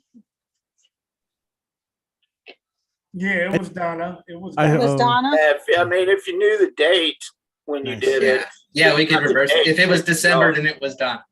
I actually didn't write the dates. Writing for the dark times. See, I That's thought how you were it really quizzing works. us, but you were just quizzing yourself, huh? I didn't write. Normally, I do write who was leading it, but for some reason this time I didn't. I just wrote tumble words. Might have been Donna. Alrighty then, cool. I didn't know if I you have had another another- one. I Okay, do yes, have a go ahead. short- Go ahead. I have a short one. Maybe it was, I don't know. No, I think I missed Kit's one.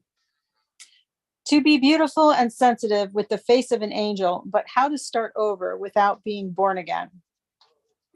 I believe if I can force myself to stay up all night, that somehow I can get an additional day to do with as I please.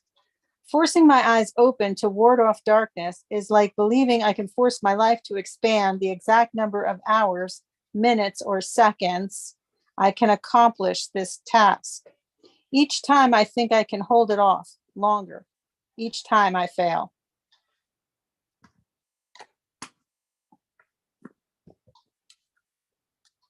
So that's Right it on. for me. Namaste. Right on. Thank you so much. I appreciate it. That always reminds me of Arrested Development too, when we all end up resorting to that pose. If you guys have seen it, you guys know what I'm talking about with George or Michael. Cool. Thank you. And Terry, you mentioned all your stuff already, right? I put it in the chat already. There's an upcoming reading of all the Fierce 15 poets that Marissa Prada is publishing coming up. I think it's May. I put it in the chat. It's not May.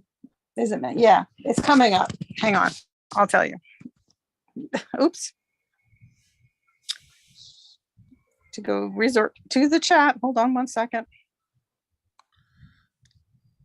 Mumble transition.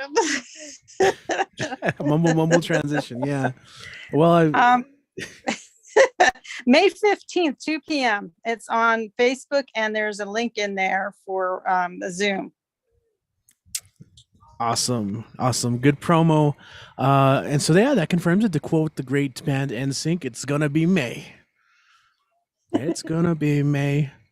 Sorry. I And don't then, know of course, there's the Poetry Festival in New York City in September, which I hope I can figure out how I can go out there for more than a day. But so far, I'm running into some issues with that. I do have a family out there, and I have a friend, but well, I won't get into it. But if anybody knows anybody, I mean, Marissa is going to rent something, but if anybody knows anybody that can put me up for free, let me know. Well, there you go. That's the first step, is just putting it out there, right? Yeah. All right. Thank you, Terry. Also, iFunny's mom on Instagram. Alrighty then. Yo, there's like a lot of people not here yet who are signed up. Anyway, it's cool. We do have people here that are on the list. So the beauty again of doing this online is we get to quickly travel, instant transmission from coast to coast. So we're going to go from Jersey to Oakland, and we're going to bring up D. Allen to the mic. What's going on, D. Allen?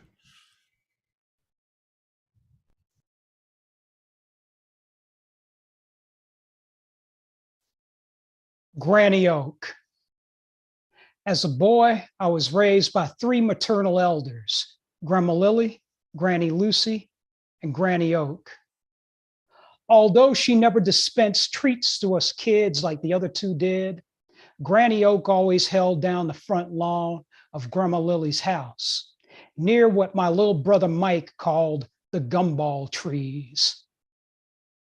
Granny Lucy kept the inner house running smoothly, even from a wheelchair. She was the stern disciplinarian among my female elders, despite partial paralysis. Whenever one kid stepped out of line, Granny Lucy would order another, usually the kid that wasn't in trouble, and tell them, "Boy, get outside and cut me a switch." Granny Oak never gave up any fruits or nuts, but she damn sure supplied Granny Lucy with enough whip-like switches to beat us with. Those whoopings kept me on the straight and narrow until 10th grade, the start of my metal years.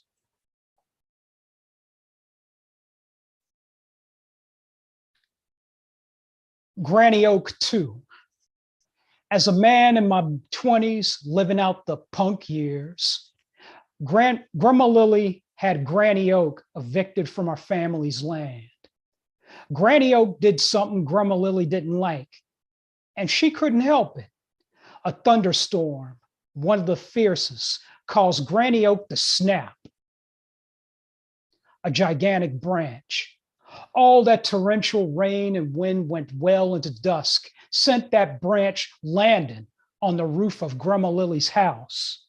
If that broken limb of wood were heavier, the inner ceiling would have collapsed, and this tale would never be told. Next day, Grandma Lily telephoned for someone to escort Granny Oak from the front lawn. It wasn't a team of sheriff's deputies. Tree surgeons drove their chainsaws into the big oak tree that served as Granny Lucy's partner in child discipline when I was younger. A clean-cut stump, a layer of sawdust, leaves, and twigs were all that remained of another family maternal elder, gone from our midst.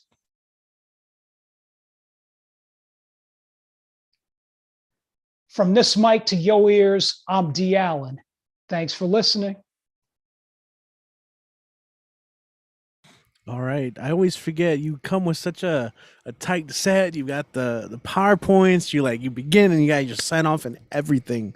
But please also feel free to share any appropriate links to promote yourself there so we can make sure to get it out to the people. Once again, what's up, people, everyone on YouTube? Hello and welcome to the Stay at Home Open Mic. We got a nice little list tonight. It's getting kind of short because a couple people hit me up. They can't make it. Hopefully some that aren't here can. But let's go ahead and yeah, thank you, D. Appreciate that, man. We're gonna go ahead to New York, Delaware, and welcome back. It's kind of been a while. He hasn't been here before. Let's go and welcome Christopher T. George. And also thank you for your patience for a little bit. How you doing, Christopher? That's fine. Thank you. Doing well. Let me call this up. PowerPoint. Yeah. Slideshow. Abstract thoughts on a Sunday. When the mind needs to focus, when I call and you don't answer, I hang on the line, waiting for your word, a confused conversation, mistaken identity, names that are so much alike, but are not the same, no connection made, no connection possible, waiting for you to answer, waiting for you to call to answer my question, to move ahead to where we're going, or not. M&Ms on the sidewalk. It's another sidewalk masterwork, but no artistic genius created it. Just a clumsy kid, perhaps, and whomever poured the pebbled cement. Jackson Pollock come alive in ekphrastic glory in crushed M&Ms. This is my grandfather. I did the sketch of him in the 1970s. After emigrating to the United States from the UK, I went back to live with my grandparents in the 1960s and went back to visit him in the 1970s. He was very proud of his garden. New potatoes. On a rainy Sunday morning, Grandad hasn't shaved, so I cannot sit on the bathroom fog locker, watch as he lathers his doughy face and gurns and grins as he ploughs with steel razor. No, instead he's nubbly stubbly. He wears his beret and black rubber boots, and I'm second in command, an aide-de-camp in the kitchen garden in my wellies. I help him wield spade and garden fork to dig in the damp earth of the potato patch.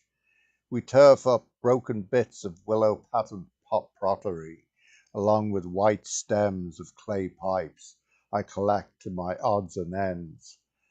On the tines of the fork, he eases up burgeoning pearls of new potatoes, white treasure in the moist soil. I harvest them from the network of roots, fruit of the earth, stack them in an old battered leather bag, which I carry in triumph to Nana, who'll boil them for Sunday dinner with peas, carrots, roast lamb. Thanks, everyone. All right, thank you, and you having a good night. It has been a while since you've been joining us. Are there any upcoming readings or shows that you'd like to promote? Yeah, I'm doing a Tumbleworts session with Brian Franco in May, and also in June for Finn Bell, a poetry game session on June 16th. I'll put the information in the chat. All right, as always, excellent. Thank you so much. Glad having you here tonight. Thank you, Christopher. Cool. All right. Let's see. Yes, I'll be on the lookout for those links. Ooh, all right. As I mentioned, we do get international, and so we're gonna go ahead and take a really quick trip to Malaysia and visit Julian Matthews, who always comes with some amazing stuff as well. It's always interesting to see what he's going to be coming with. Julian, how are you doing today? Welcome back. Hi, glad to be back. So this came about from watching the gaming centers open up again and thinking of Ukraine and all the other countries like Yemen and Syria and Afghanistan slowly fading from the news. The unmuted Easter Sunday. Incoming! Take cover! Amid the chatter and clamor, the doom gloom in Zoom rooms, the gamers have returned to paradise. Can you hear me? Mayday, mayday, outside, the virtual. This is no game. When explosions are real, there is no do-over, no second life. Can you still hear me? Can you listen to our cities cry above the rat-a-tat-tat, the staccato of gunfire beyond the booms, barooms, and badooms, the whoosh of missiles thuds against concrete walls? Fire in the hole! We are beneath you, but not buried yet. We are bunkered, but can't be contained. We are in basements, but can't be debased. We are muted, but not voiceless. Hey, listen up. Our men's hearts still rumble like tanks. Our women draw breaths like surface-to-air missiles. Our children's tears are bullets in chambers. Safety off, ready to go off anytime. Are you triggered yet? Do these words still penetrate? Do they resonate or ricochet? Do you dodge him and me beyond your POV? Our plea is a grenade in your hands. You pull the pin, fling it, and shut your ears. You scroll down timelines, count 10, swipe left, remain tone deaf. Apathy is an unexploded ordnance in your backyard. Today, church bells toll louder than air raid sirens. He is resurrected, while in my backyard, lives are detonated. My Easter prayer is for you to look easterly and not pass over me. Where the sun rises, so too the sun sets. Hey, can you hear my people's cries? We're still here. We're still alive. Please, please unmute me and unsilence your humanity. Thank you. End poem. The second one is called Clouds. It's in response to Bill, who read something on clouds earlier, something lighter. A white cloud floats by my window. If a gray cloud suggests it's about to rain, what does a white cloud contain? Has it no purpose but to drift by poets' windows, inspiring us through the ages to capture its form in innuendo, perhaps in a rhyme with proud, bowed, or cowed, or for a songwriter to see it from both sides now? Does it only have two sides then? One silver-lined and another presumably darkly maligned? Or perhaps this particular white cloud is cloud number 9. I should be extremely happy then for its emergence, even over the moon, like a leaping astronaut or a cow about to prance. But why 9? And whatever happened to the 8 clouds before it? Did they drift sadly by while I wasn't looking? Are all white clouds sequentially numbered then, like levels in a game? Being stuck at cloud 1 would be so lame. Cloud 2 or 3 or 4, no claim. 5 or 6 would be a shame. 7 or 8, perhaps, fleeting fame. And if angels exist, do they appear on cloud 10 then? For that matter, I never ever noticed clouds in my coffee either. They're all foamy latte art now, like hearts and stars, swans and smiley bears. Unlike my own coffee, in my usually hurried morning, random swirls in a hasty teaspoon twirl. Art takes work. You can't fake it with a twerk. Maybe I don't see them in my coffee because I'm often told I always have my head in the clouds. But that would make me a giant, wouldn't it?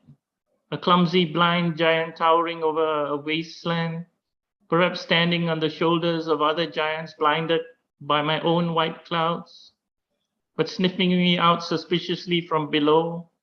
For isn't being under a cloud likely to cause that kind of labeling? And so my white cloud fades out the window frame as clouds are wont to do. And I'm left with nothing lyrical nor poetic for having experienced its passing, just the cliche of a bright blue sky and weary weathered words conspiring to once again rain on my parade. But that's another poem. Thank you. In poem. All right, thank you, Julian. What great to have you join us as always.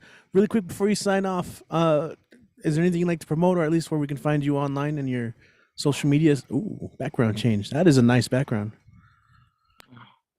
No, I'm good. I'll just drop a link in the chat. Thank you. Very cool. Very cool. See how Great poem, Julian. Great poem. Absolutely, man. We see how easily I'm distracted. I was like, oh, asking questions, and then I saw the background. That's nice, though. I like that moon resting on a field of sunflowers. It's a great image. I like that one. Shout out, by the way, to people on YouTube right now. Raised Up Ice, Isaac. You've been here before. You DJ'd one time here, even. That was pretty cool. Good to have you. Thanks for your words, Ice. Shout out to Kay as well, X-Trivial. Thanks for tuning in. Andres, as always, yo, good to have you here. All right. Look at that. Look at that. We got peeps tuning in. We got peeps here still signing up, but not here yet. Let's go ahead and go to Washington, D.C., where we've got the homie who celebrated his birthday last week. You know, we're still celebrating. That's how birthdays work, right? As long as we still feel the joy and want to celebrate that.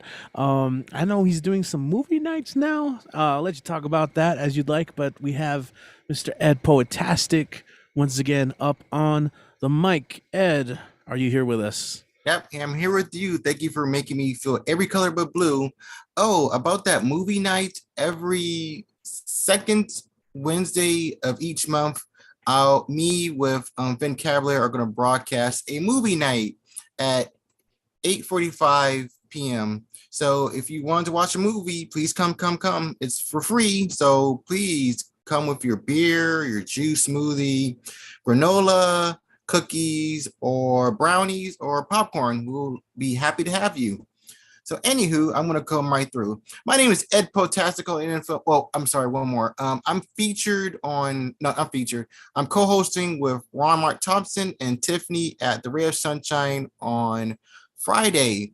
It's going to be around 9 o'clock p.m. And Please come. It's it's with Bronx and Fun Hub and Word is Right. So please come. We would love to have you. Okay, my name is Ed Potential. You're feeling fantastic. Please get in time to control my rhyme for all feel sublime. I got 6 jokes and 3 poems, so you know I'm gonna rhyme. The first joke is, what did the spider call his house? The Silk Road. Why did the eel love working at the power plant? It always kept him pumped. Why was the pig kicked out of the restaurant? He was pigging out. Why did a giraffe sue the amusement park? He suffered a bad neck injury. Why did the librarian kick the rattlesnake out of the library? He was too noisy. And the last but not least, what was Frosty's advice for his workers? Stay cool and keep it chill. All right. Stop that, man. Stop that. I'm glad you like it. Woo! I'm glad I'm feeling the energy. I'm glad you're feeling the funniest in me. All right, I got my first joke. This is from a geek, or not really nerdy geek theme from Nero. I'm gonna keep rolling. This is called Webhead.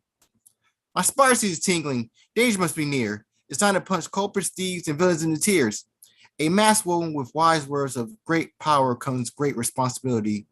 Too bad evil doesn't have any accountability or simplicity. My ordinary light being Spider-Man. I do what any friendly guy with spider powers can. Swinging through vast buildings in these annoying Spanish tights, trying to judge the concepts of what's wrong and right. This suit, a sticky emblem to wear. The headburns I must bear, but never ever share. They say crime never sleeps, but God, give me a break for once. Just an easy time for sleep or a bite for a quick brunch. My mind thinly grasping my funny innocence, my old easy life of being normal, I suddenly reminisce. Mary Jane, she's always the web beneath my wings. Her presence always makes my heart swing and sing. Aunt May, she's the sweetest thing next to my heart. I make sure nobody or nothing tears apart. Uncle Ben, I'm so sorry. Hope you're proud of me. I probably be the most spectacular superhero. You'll see. Venom, he was always the oil in my clear pond, pushing my heroic action the great beyond. Carnage, Venom on overdrive. Every time I fight him, I'm surprised I'm still breathing alive. Rhino, he's such a dim-witting wrecking ball. Like they always say, the bigger they are, the harder they fall. Dr. Octopus is a genius with a heart made of vibranium steel. He always keeps me on edge and on top of my heels. Green Goblin, my best friend's maniac bipolar father. After I beat him, I need to describe him a great therapist and a doctor. Vulture, he's such a crazy bird brain. He's the embodiment of common sense down the drain. Scorpion, he's a new definition of acid rain. I know his dry cleaning is a huge plane. Black Cat, she's my troublemaking minx. She's sexy. Sneaky still on Jinx. Sandman, the crook who's fused with the sand. He really feels like me against the barren land. Electro, he's always a joy in my side. He always leaves my cell phone and rev shooters fried. Stanley, he was a marvelous Excelsior guy. Now he's not with us, but became a star in the sky. It's just my average day being our friendly neighborhood Spider-Man, the savior of citizens and the punisher of madmen. Thank you. I got another one, second one. This is called Sith Monster. I was young, gifted. I was young, gifted, and the chosen one. I remember being burned alive underneath a volcanic sun. Had so much talent. I even had my own Padawan named Ahsoka. She's always stray away from me, as in nature's law. I was supposed to bring great balance to the Force. Besides, got the better of me, and I went completely off course. I wanted infinite power to save you, my precious Padme. Your warming presence means, what else can I say? The rushing image of you dying keeps my mind awake. It was for her, for every Jedi Master and Sith Lord's sake. I force choked my Padme with this mechanical hand in a moment of need. Before I knew it, it was too late to implant the Sith seed. Master Obi-Wan, you told me to let her go towards my deaf ears. I changed into a yellow monster with endless tears. Master Obi-Wan, you yelled I had the high ground. Before I knew it, I heard a buzzing sound while half of me was on the ground. I cursed you with my sizzling dying breath. You walked away without seeing my death. As I smelled my burning flesh with boiling rage, I heard a sinister voice saying he was ready for the second stage. The robot surgeons poked at my disfigured flesh as I screamed from agonizing pain, a new body to hide away the hideous milky stain. I heard the sinister voice telling me to wake up and rise. I'm a grotesque monster. I stopped to ironically realize. I killed my precious Padme. How can this be? How could I kill the most loving, humane part of me? I'm the Jedi hunter. Some Jedi run, but most of them tried, turning on their lifesavers while I see the familiar hate in their eyes. I always say, join me in the dark side, but they scream monster from disbelief. No Jedi could never stand my pain, sorrow, and grief. My dark star destroys planets to spread the Emperor's influence and reign, accomplishing my master's sinister and twisted campaign. I stand wheezing in eternal darkness, anguish and alone. I hold my crimson lightsaber, burning brighter, yet so cold. Luke Skywalker, my blood flows through your veins, while the force grows strong. Maybe you can save the galaxy and right my wrongs. Thank you. I got one more for encore. This is called Superpower Zero. I want super strength. I want to pack a punch, but I don't want my bones turned to dust. I want to read minds. All minds are my dish, but some ideas can make me sick. I want to run really fast. I want to be there in the flash, but it's going to really hurt when I crash. I want the magical ring. I want to shape it to my will, but without it, my life is sealed. I want to be a wall crawler. I want to swing through buildings, but empty web shooters, I'll crash through ceilings. I want to be a super soldier. I want to be a hero to all, but who would help me when I fall? I want to be a mutant. I want laser for my eyes, but nobody will be around when I cry. I want to control metal. I want to control iron and steel, but I won't have spoons and knives and forks for my meals. I want to be an angel. I want to fly away, but I'll be on call when all airplanes suffer delays.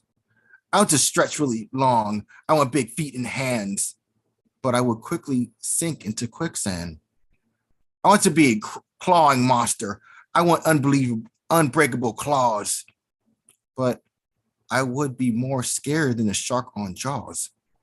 I want to be a green monster. On my race to be my power, but my loved ones will cry and cower. I want to control time. I want to go forward and back, but I will screw up everything in chaotic facts. I want to turn invisible. People won't see me, but I'll be an easy target for cars, trucks, and bumblebees. I want all power. I want all powers in the world, but keeping up with so much power will make me hurl. I don't want powers. I just want to be me. I want to feel at ease and be happily free. Thank you. All right, Ed. Thank you so much, man. Awesome, awesome. So you mentioned movie nights. You got some other things going on. What else? Did we miss anything? There's one more on this Friday. I'll be co-hosting with Ron Mark Thompson and Tiffany at the Ray of Sunshine. It's at 9 p.m. and it's with Bronx Fun and Fun Hub and Words Are Right. So please come and make our nights such a delight. All right. Ed, Poetastic. Awesome, man. Always glad to have you here joining us and part of the show. It's not a night without you, man. Anytime you're missed. Oh, thank you. The same to you. You guys are my Poetastic Poetry and Poet Credible family. I'm glad. Thank you so much for having me. Poetastic. All right. So in your last poem, you mentioned quicksand, and it reminded me of a poem that I've been wanting to cover, but I haven't had a chance to read here before. I don't think I have, But I'll wait because first up, Kenneth wants to do a poem, and then I think after that, I guess we have a lot of people. Okay, are having trouble today getting on, but we have Somok. I saw him just join, so maybe after Kenneth we'll get Tez, and then I'll do a cover, or as I said in the chat, I'll filibuster for a bit and see if Dan makes his way back. All right, Kenneth, what's going on, man? You ready? You want to do a quick encore? You said. Yeah, let me hit one real quick on you. All right. All right. I think all y'all can feel this one. It's called Who Am I? Who am I? I am only one in a billion wading into the maternal waters. The race is on. The pace is strong. And no matter what happens afterwards, I was a winner before I was formed. Then 9 months later, I surged, I emerged, purged of the ungodliness of this world. I was beautiful. Blood dripped, but I was not cut. Dying, yet I was not wounded. I took my first breath of life, or should I say, I inhaled the air of death. Maybe this was why we cry when we're born. Who am I?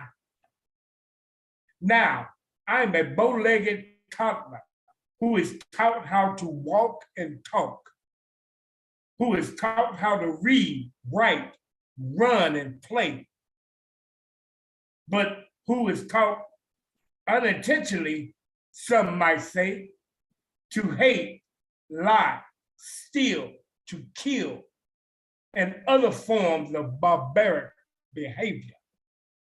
But love, we were not taught. For this was the filmy cake that dawned whence we were immersed. As it was washed away, just like that, we took a step back. And from that moment on, the lessons of unlove begin. But who am I? Today I'm a man who carries in him the essence of millions that were enslaved, battled, and killed, and dismayed. Yet I try, I sigh, I cry, and I ask why. And they still say, and have the nerve to say, Hitler was the bad guy. So, what are you, huh? You say you're good? No, you just know how to lie. But what's sad is the aforementioned travesties are still going on today. Daily they stare as I have never been seen before, and follow me all around the store. They clutch their purses tightly and all the while eyeing me. They've been watching too many minutes of society. So inside I scream, oh Lord, help me get through this day. But with this day, as I wait and I see the glory of the sun, I venture forward into the world, eager to learn my daily lesson. Oh, how to re-love again. So who am I? I'm a winner. But wait, I was that from the beginning. Thank you. All right, man. I was that from the beginning. Awesome. Thank you, Kenneth, for jumping up there, sharing a little piece there. Encore. Appreciate you, man. I don't know. I just remembered Bill Sparks at the beginning. I'm just saying, he threw that line up there too. All righty then. I think I'll do a little set, cover poems, 2 originals, and then we'll bring up Teso Somok, if that's cool. Yeah, leave a thumbs up if you think that's cool. Tez, Whew, all right. It is May. Man, I am amidst getting ready for final exams. And after the end of poetry month, I'm just like feeling worn out today, guys. But I'm gonna share a piece. I don't two cover poems that I've been wanting to share for a while, but I really love them. Just the topic matter. This one's called "And Later" by Adrian Matechka. After Trumpet, Jean-Michel Basquiat. The broken sprawl and crawl of Basquiat's paints, the thin cleft of villainous pigments wrapping each frame like the syntax in somebody else's relaxed explanation of lateness. What had happened was, below blackened crowns, below words crossed out to remind of what is underneath, potholes, ashy elbows, and breath that in the cold comes out in red light, in complaint shapes, 3 lines from the horn's mouth, in the habit of the tardy remunerations. All of that 3-triggered agitation, all that angry fingered fruition, like Indianapolis's 3 skyscrapered smile when the sun goes down and even the colors themselves start talking in the same suspicious idiom as a brass instrument, thin throat like a fist, flat declinations of pastors and teachers at Christmas in the inner city, shoulders back and heads up when playing in holiday choir of hungry paints, chin covered in red scribbles in all of the songs. Okay, and that's "And Later," like the tribute to Basquiat. All right, this one's called "Quicksand." It's some deep satire by Kyle Tranmere. Upon stumbling by chance upon a man waist deep in quicksand, I need a second to process. After all, this is fiction made flesh. It's like a cartoon, like going to a zoo and seeing a mermaid. So my first response, naturally, is to tell him, hey, I'm pretty sure that I read somewhere that quicksand isn't actually dangerous, that this idea of a patch of sandy water sucking a person down into oblivion is just a tall tale, a trope to build tension in early 1916 Westerns. In real life, yeah, I mean, you can get caught in some mud, but it's really not that hard to get out. So are you sure you're sinking in quicksand? He sinks.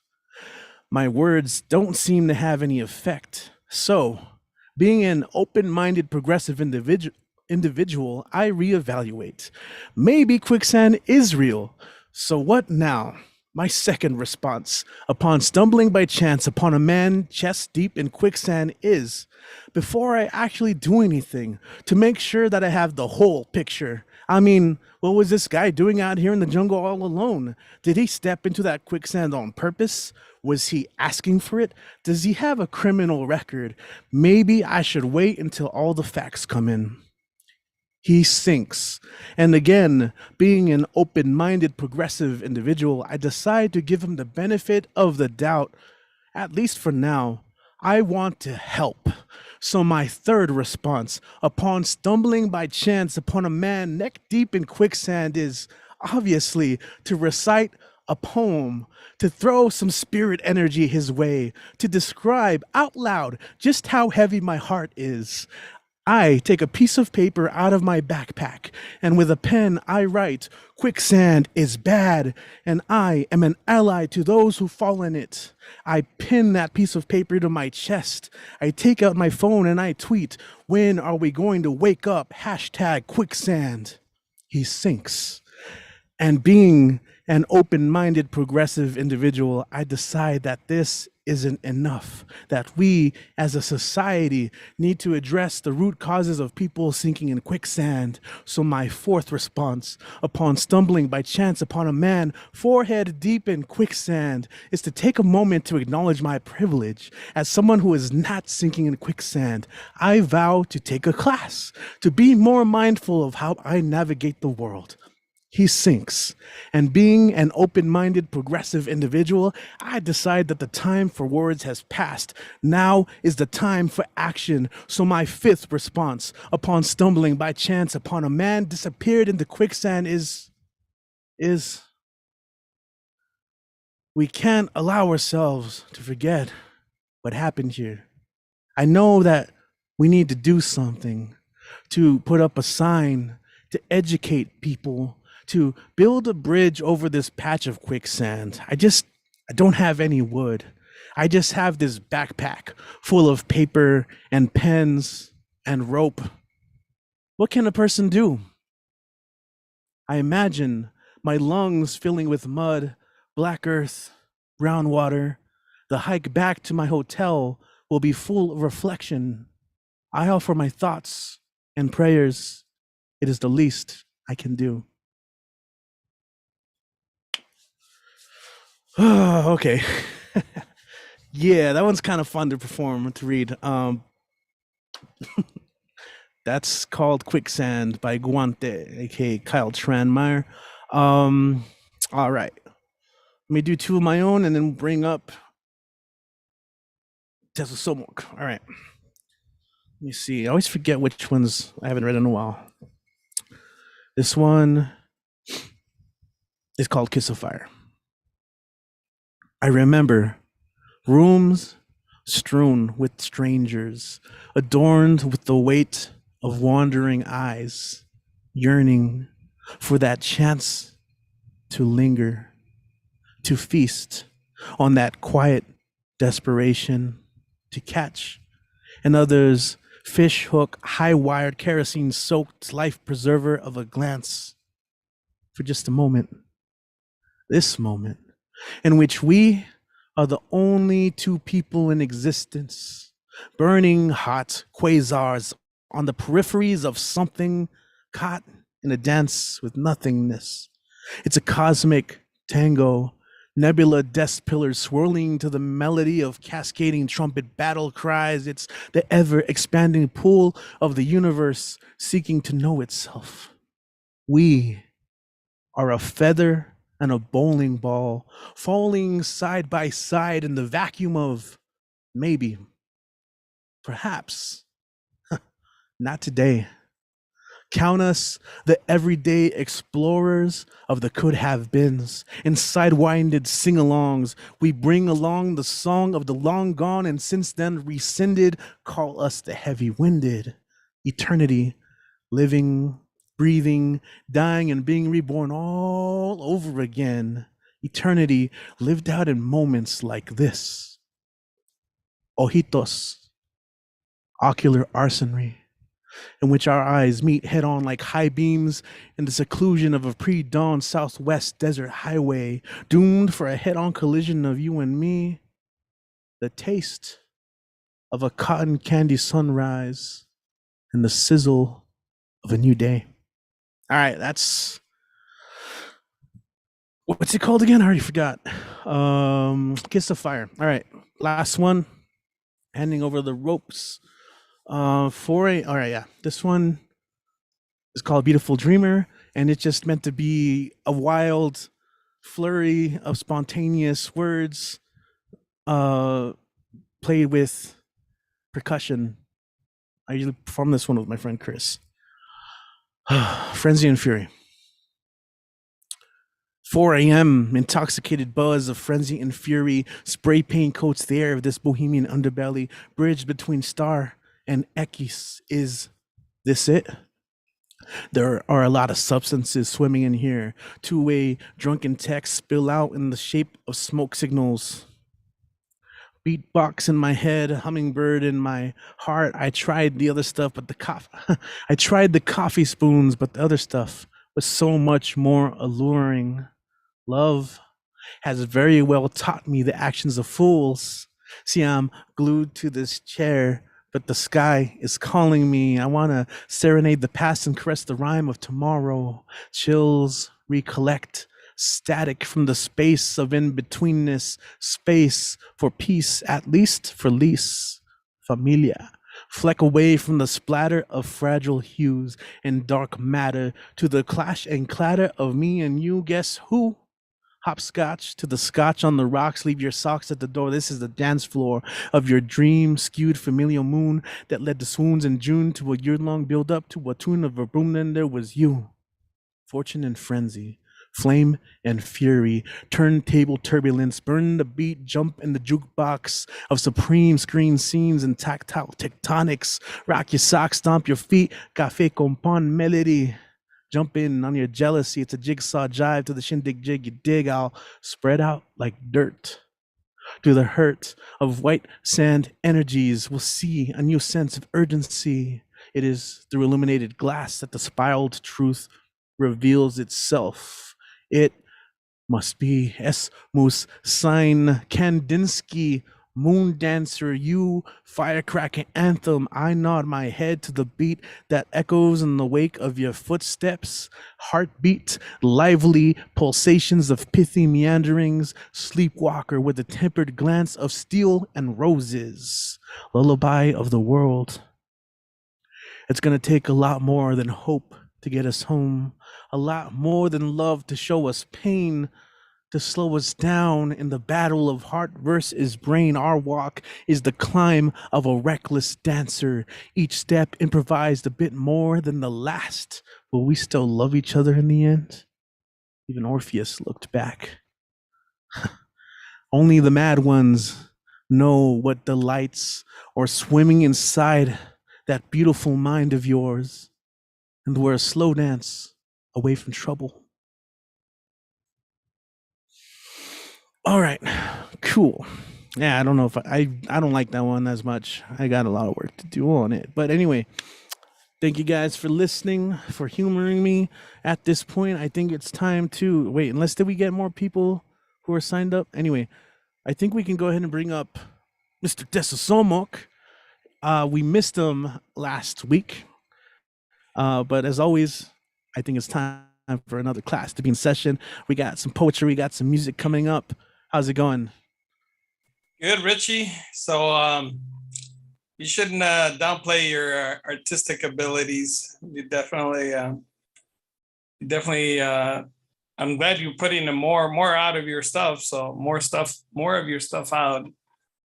Hopefully we are inspiring you to go crazy. So I'm continuing with my serialization a la Dicasian style. So I'm on, I think I left off here. I hadn't read part 5, right? Part 4.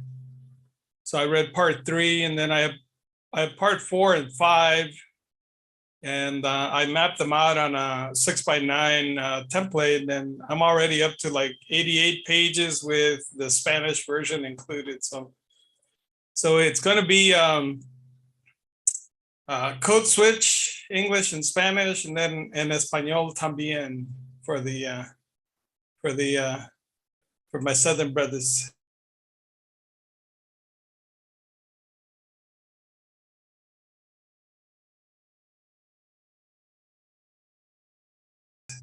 So let's whelping wetbacks, mojados paridos.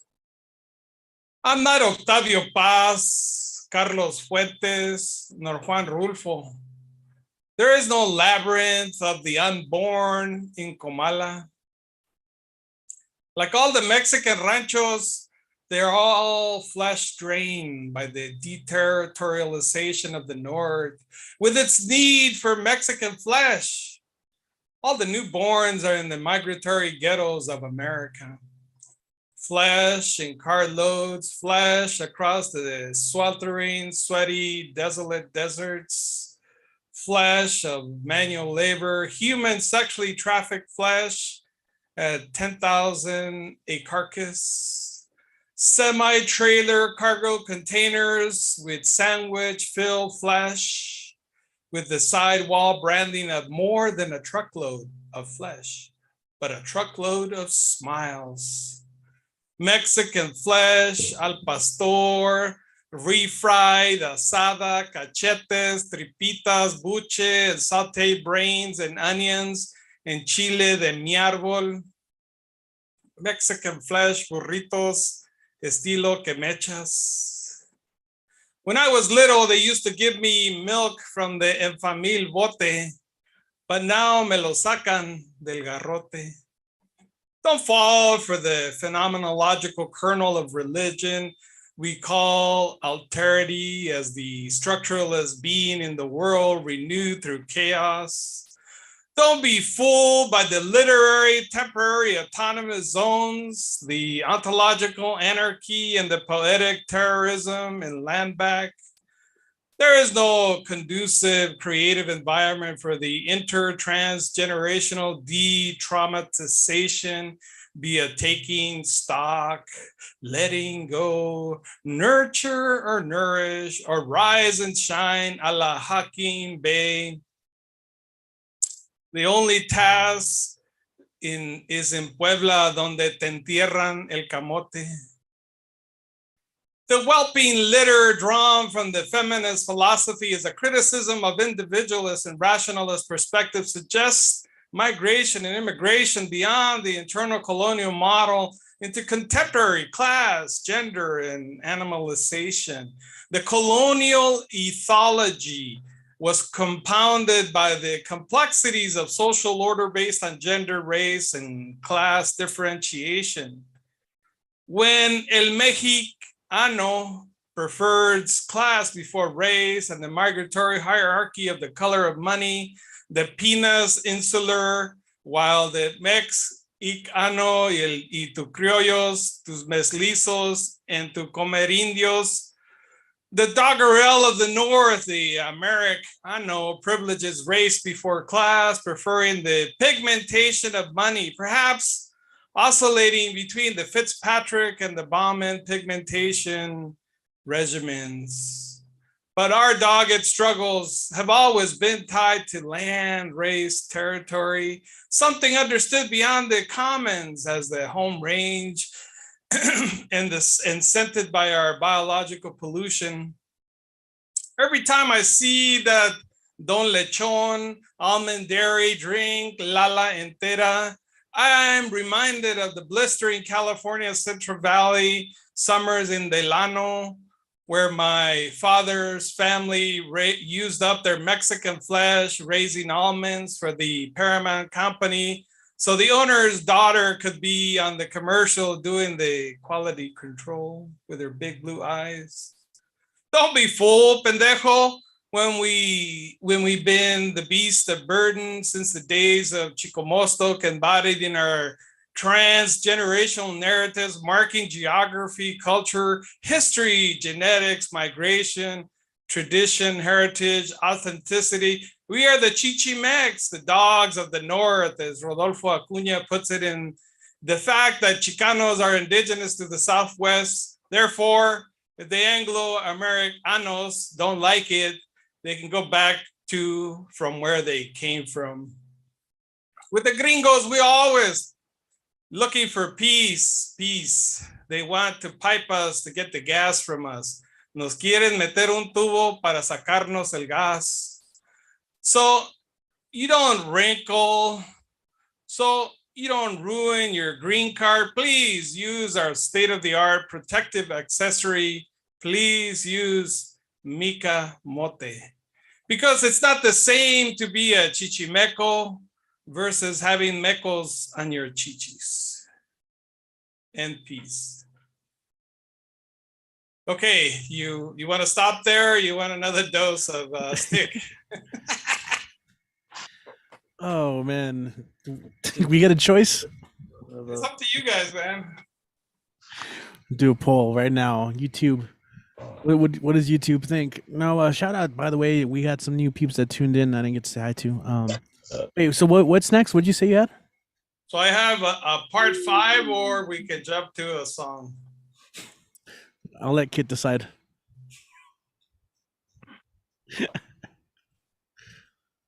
All right, I'll take that silence as full-on approval.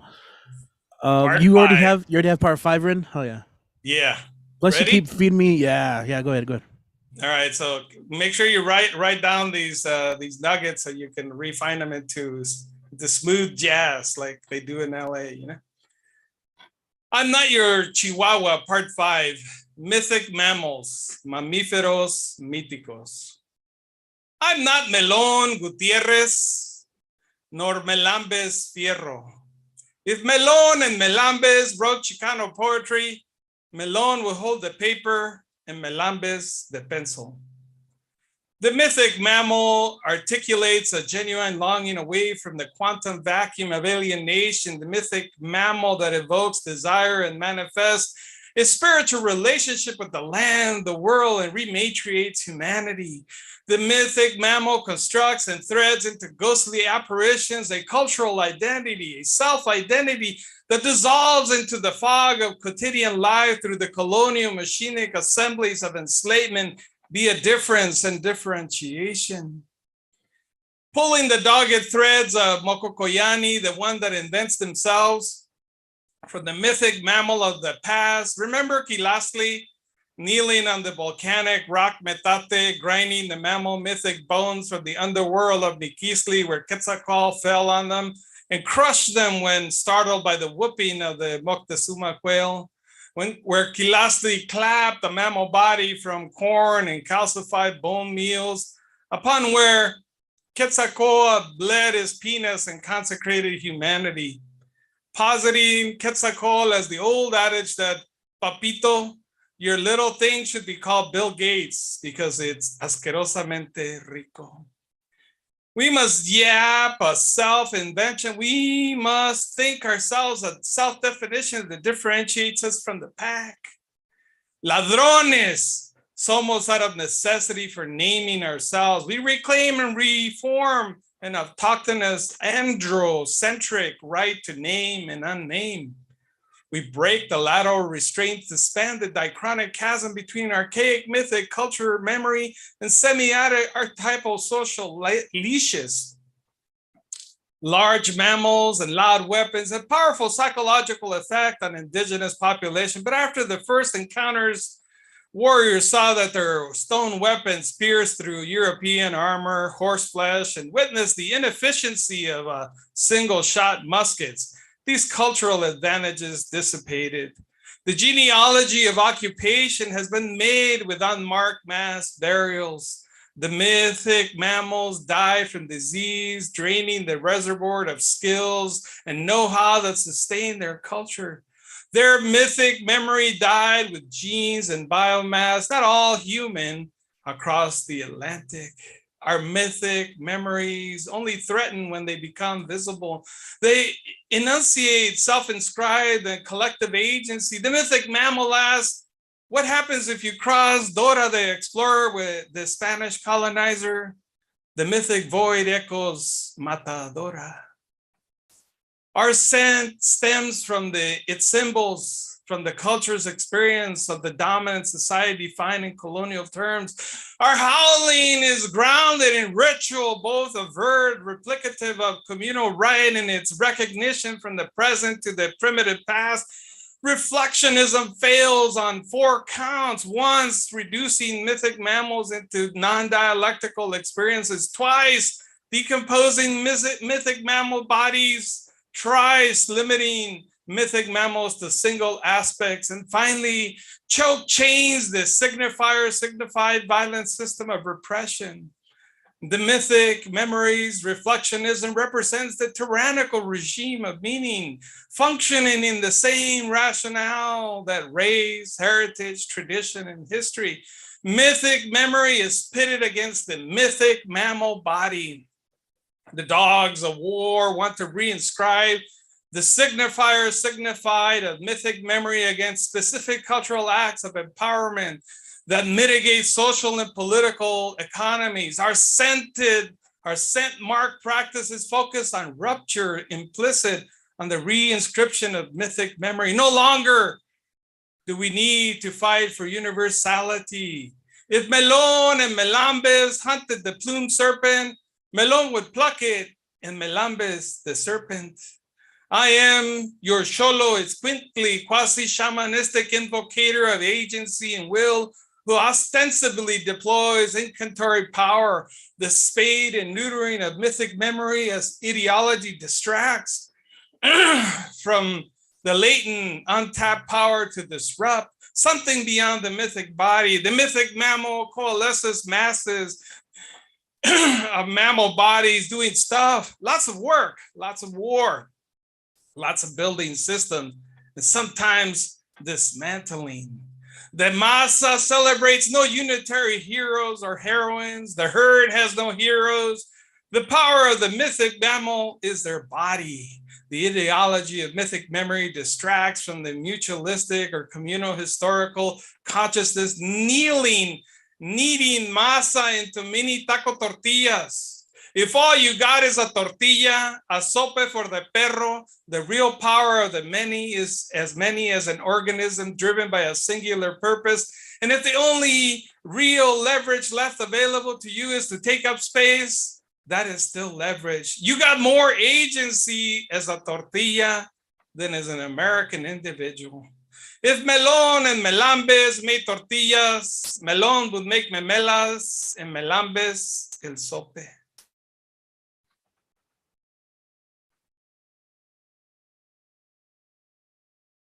End poem. Yo. Damn. Oh, you're at 5 right now. You're adding more, right? Yeah, I'm in the. I read half of the part 6 in the New Year today, and so altogether, I think it's gonna be. I'm already like mapped it out. So I said I'm already with just part 5. I'm at 88 pages on a 6x9 booklet. So I think by the end, I should exceed the minimum page count for having a bilingual code switch total book. So it's coming together, I think. Yeah, it sounds like it. What are they? What do you think? Do you like these pieces? Are they killing you? I made the joke in the chat that you're feeding me possible names for my band to use for songs, but also to add to your comment and transition, I don't even need to translate to jazz. It already is on its own. all the borrowing, and the rhythms. Yeah. You listen back to it, you hear it. Appreciate you. Thank you. Did you have anything local you wanted to promote? Well, I have my event in Massachusetts. I'll be in a live mic in Gateway City Arts Center on Wednesday at 7:30. It's a quick trip. I was going to try to make it more connected, but it just started to get too complicated. I'm like, yeah, I'm just going to red eye it and then just come back and handle my business. But then I've had like 3 pieces accepted recently. So lots of you saw one of the videos for the one I did, and then there's a couple more that I got accepted. And I did a reading with the good bad cop good cop anthology with Flower Song. I didn't realize they had printed like 3 of my pieces, and I was like, oh wow! I thought they had only printed Ballistic Resonance, but they also printed the violent guilt and shame, and then also Wind Across My Window, which is actually a blues song. So lots of good stuff happening.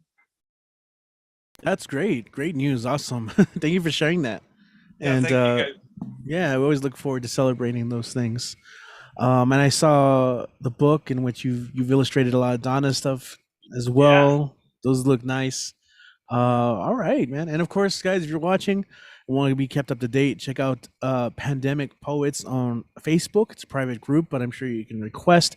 Just be kept up to date with a lot of like the online readings going around pretty much at any time during the week. Alrighty then. Okay. I was gonna say something else. Yo, I'm looking forward to when Barrio Panther Volume 4 is published. Seems like a lot of us submitted stuff and got accepted, so that's gonna be super fun to celebrate. Alrighty then. As always, as per tradition, as we like to do here, we possibly can't end the night without our next performer. It's physically impossible. I wasn't able to click the end stream button, or should I? Dare I? No, I'm just kidding. Next up, we have someone who's been here since day one. He is at day one. Let's go ahead and welcome Dan the Man to the stage. What's up, man? Nice hiccup. Hello, everybody. Yeah. Did I miss Kit or did I miss Patty's? Because what happened was I was logged off by a technical glitch, probably technical difficulty. Sorry, it took me a while. I think it was during Ed Potastic's performance. Huh. Who do I miss? You know what? It's all good. You didn't miss anyone because you can always watch the replay on YouTube. I mean, after Ed, who was it? Who was it? No one. It was a replay and then no one important, and then Tez. Oh, so after Ed, then was you, and then there was Tez, right? Right. Yes, Dan. It's okay, man. Just go ahead and do your thing. We like the replay still exists, so you can catch it all. I need that. Well. Anyway, since we're in the month of May, yep, it's in the month of May, 31 days at bay. What can we say? And this coming Wednesday, May 4th, May the 4th be with you, Star Wars Day, or like May the 4th be with you. And in a Cinco de Mayo, I wish it was Mexico on the bayou, you know, like born on the bayou. Somebody sing a Spanish version of that. And the second Sunday of May, Mother's Day. What can we say? Happy Mom's Day to all the moms around the world. That includes my mom and my sister, minus the insult, yo mama, if you know what I mean. The last Thursdays of May is Red Nose Day, where the day we end child poverty all over the world, one red nose at a time. Yeah. Last day of Monday of May, Memorial Day, where we remember those who serve our countries, soldiers, responders, frontliners. Yep. And there's 3 I know of. There's three birthday tributes I know of. Madison Livingston, Lizzie Martinez, Mama Judy, Chang of the 306. Yeah. This month, we honor George Floyd. Yep, justice for George Floyd. That's right. Black Lives Matter. And yep, those are the 31 days of May. Yeah. And since we're in the month, speaking of May, here we go again. A Child's Calendar by John Updike. The month of May.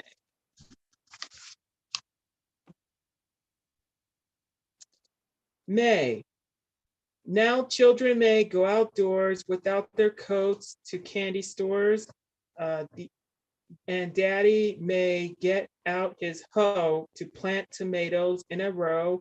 The apple branches and the pear may float their blossoms through the air, and afterwards may lazily look at some basketball on TV, like the NBA playoffs.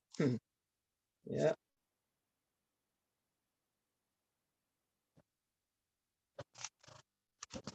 The month of May, A Child's Calendar by John Updike. And last but not least, May, we are honoring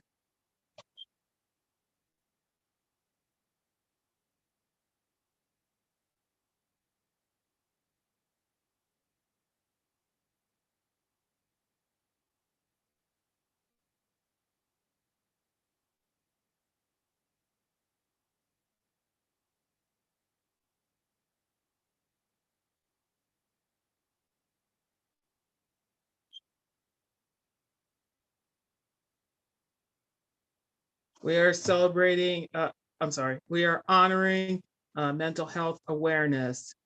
Yep, because, yeah, that's right. And I finally located that poetry I did 2 years ago. Yeah, it is called Mental Health. I don't mean mental health. I don't mean wealth.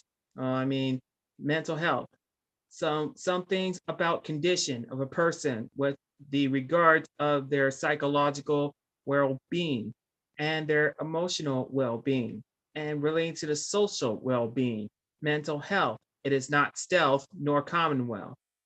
It is important to be aware of those signs like depression, bipolar, anxiety, stress, PTSD, ADHD, COPD, OCD, phobia, shame, mental disorder, schizophrenia, global phobia, claustrophobia, kleptomania, addiction, bulimia, among others. Those are the signs of mental health. We must be aware of this majority. We must share these awareness. These are rare. This can't be forever in a chair. Among other hundreds of signs of mental health, this is the majority. We can help change that, to help deal with those signs, those issues, those problems, those things could be a hazard. Those things could be a life on the line. We got to be aware of the mental health because we want to help deal with it, deal with these results and help to bear with them, deal with this outcome, to live on and out of strife and make a happy life. This is mental health. I do not mean wealth, and this is seriously mental health. Something about condition of a person with regards of their psychological well-being and their emotional well-being. Mental health is not stealth nor commonwealth, not even wealth. And I mean, this awareness is mental health, period. All right, what do you guys think? Perfectly punctuated. Thank you. Yeah, and speaking of mental health, over the weekend, we have lost a wonderful country singer-songwriter, a legend, Naomi Judd. She was mentioning about mental health, about that, and had to become an awareness of mental health. That was nice of her. Yeah, but we're sad that she's gone. And my thoughts and prayers goes out to Winona and Ashley Judd and then the rest of the family. She was a dear, sweet, legendary country singer. And I remember listening to her songs, especially her duet with her daughter, Winona, called The Judge. Several songs while I was driving from and back to Las Cruces while listening to Zia Country, and then there was The Judds, and then there was and there was Naomi Judd, but that was a very nice song she's done. Well, God rest her soul. Yeah.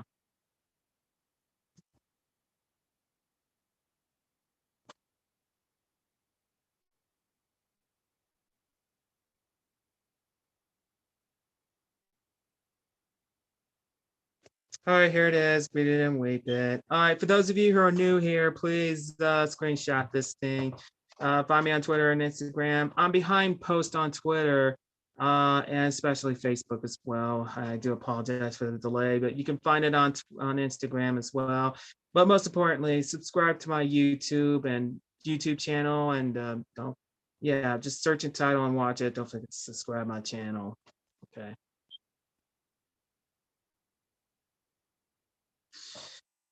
All right, you guys. Thank you very much. Feliz de Cinco de Mayo, and for your moms out there, happy Mother's Day, and may the 4th be with you. And all right, I'll see you guys next Monday.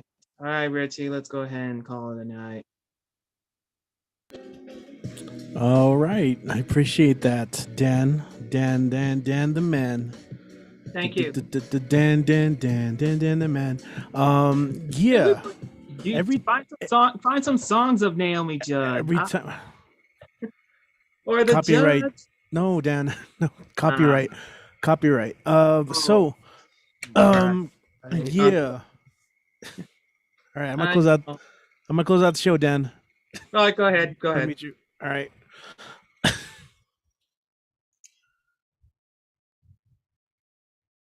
Alrighty then, cool. Yes, thank you, Dan, for closing out the night. As always, I lost my train of thought. Uh, man, so there's been a lot going on. This past Saturday, again, we had our Poetry Month reading presented in collaboration with Tumblewords. That is already available on YouTube if you want to check that out. This, of course, will be available as well. Shout out to everyone who tuned in live with us on YouTube. I really do appreciate that. You know, you chose to spend your night with us.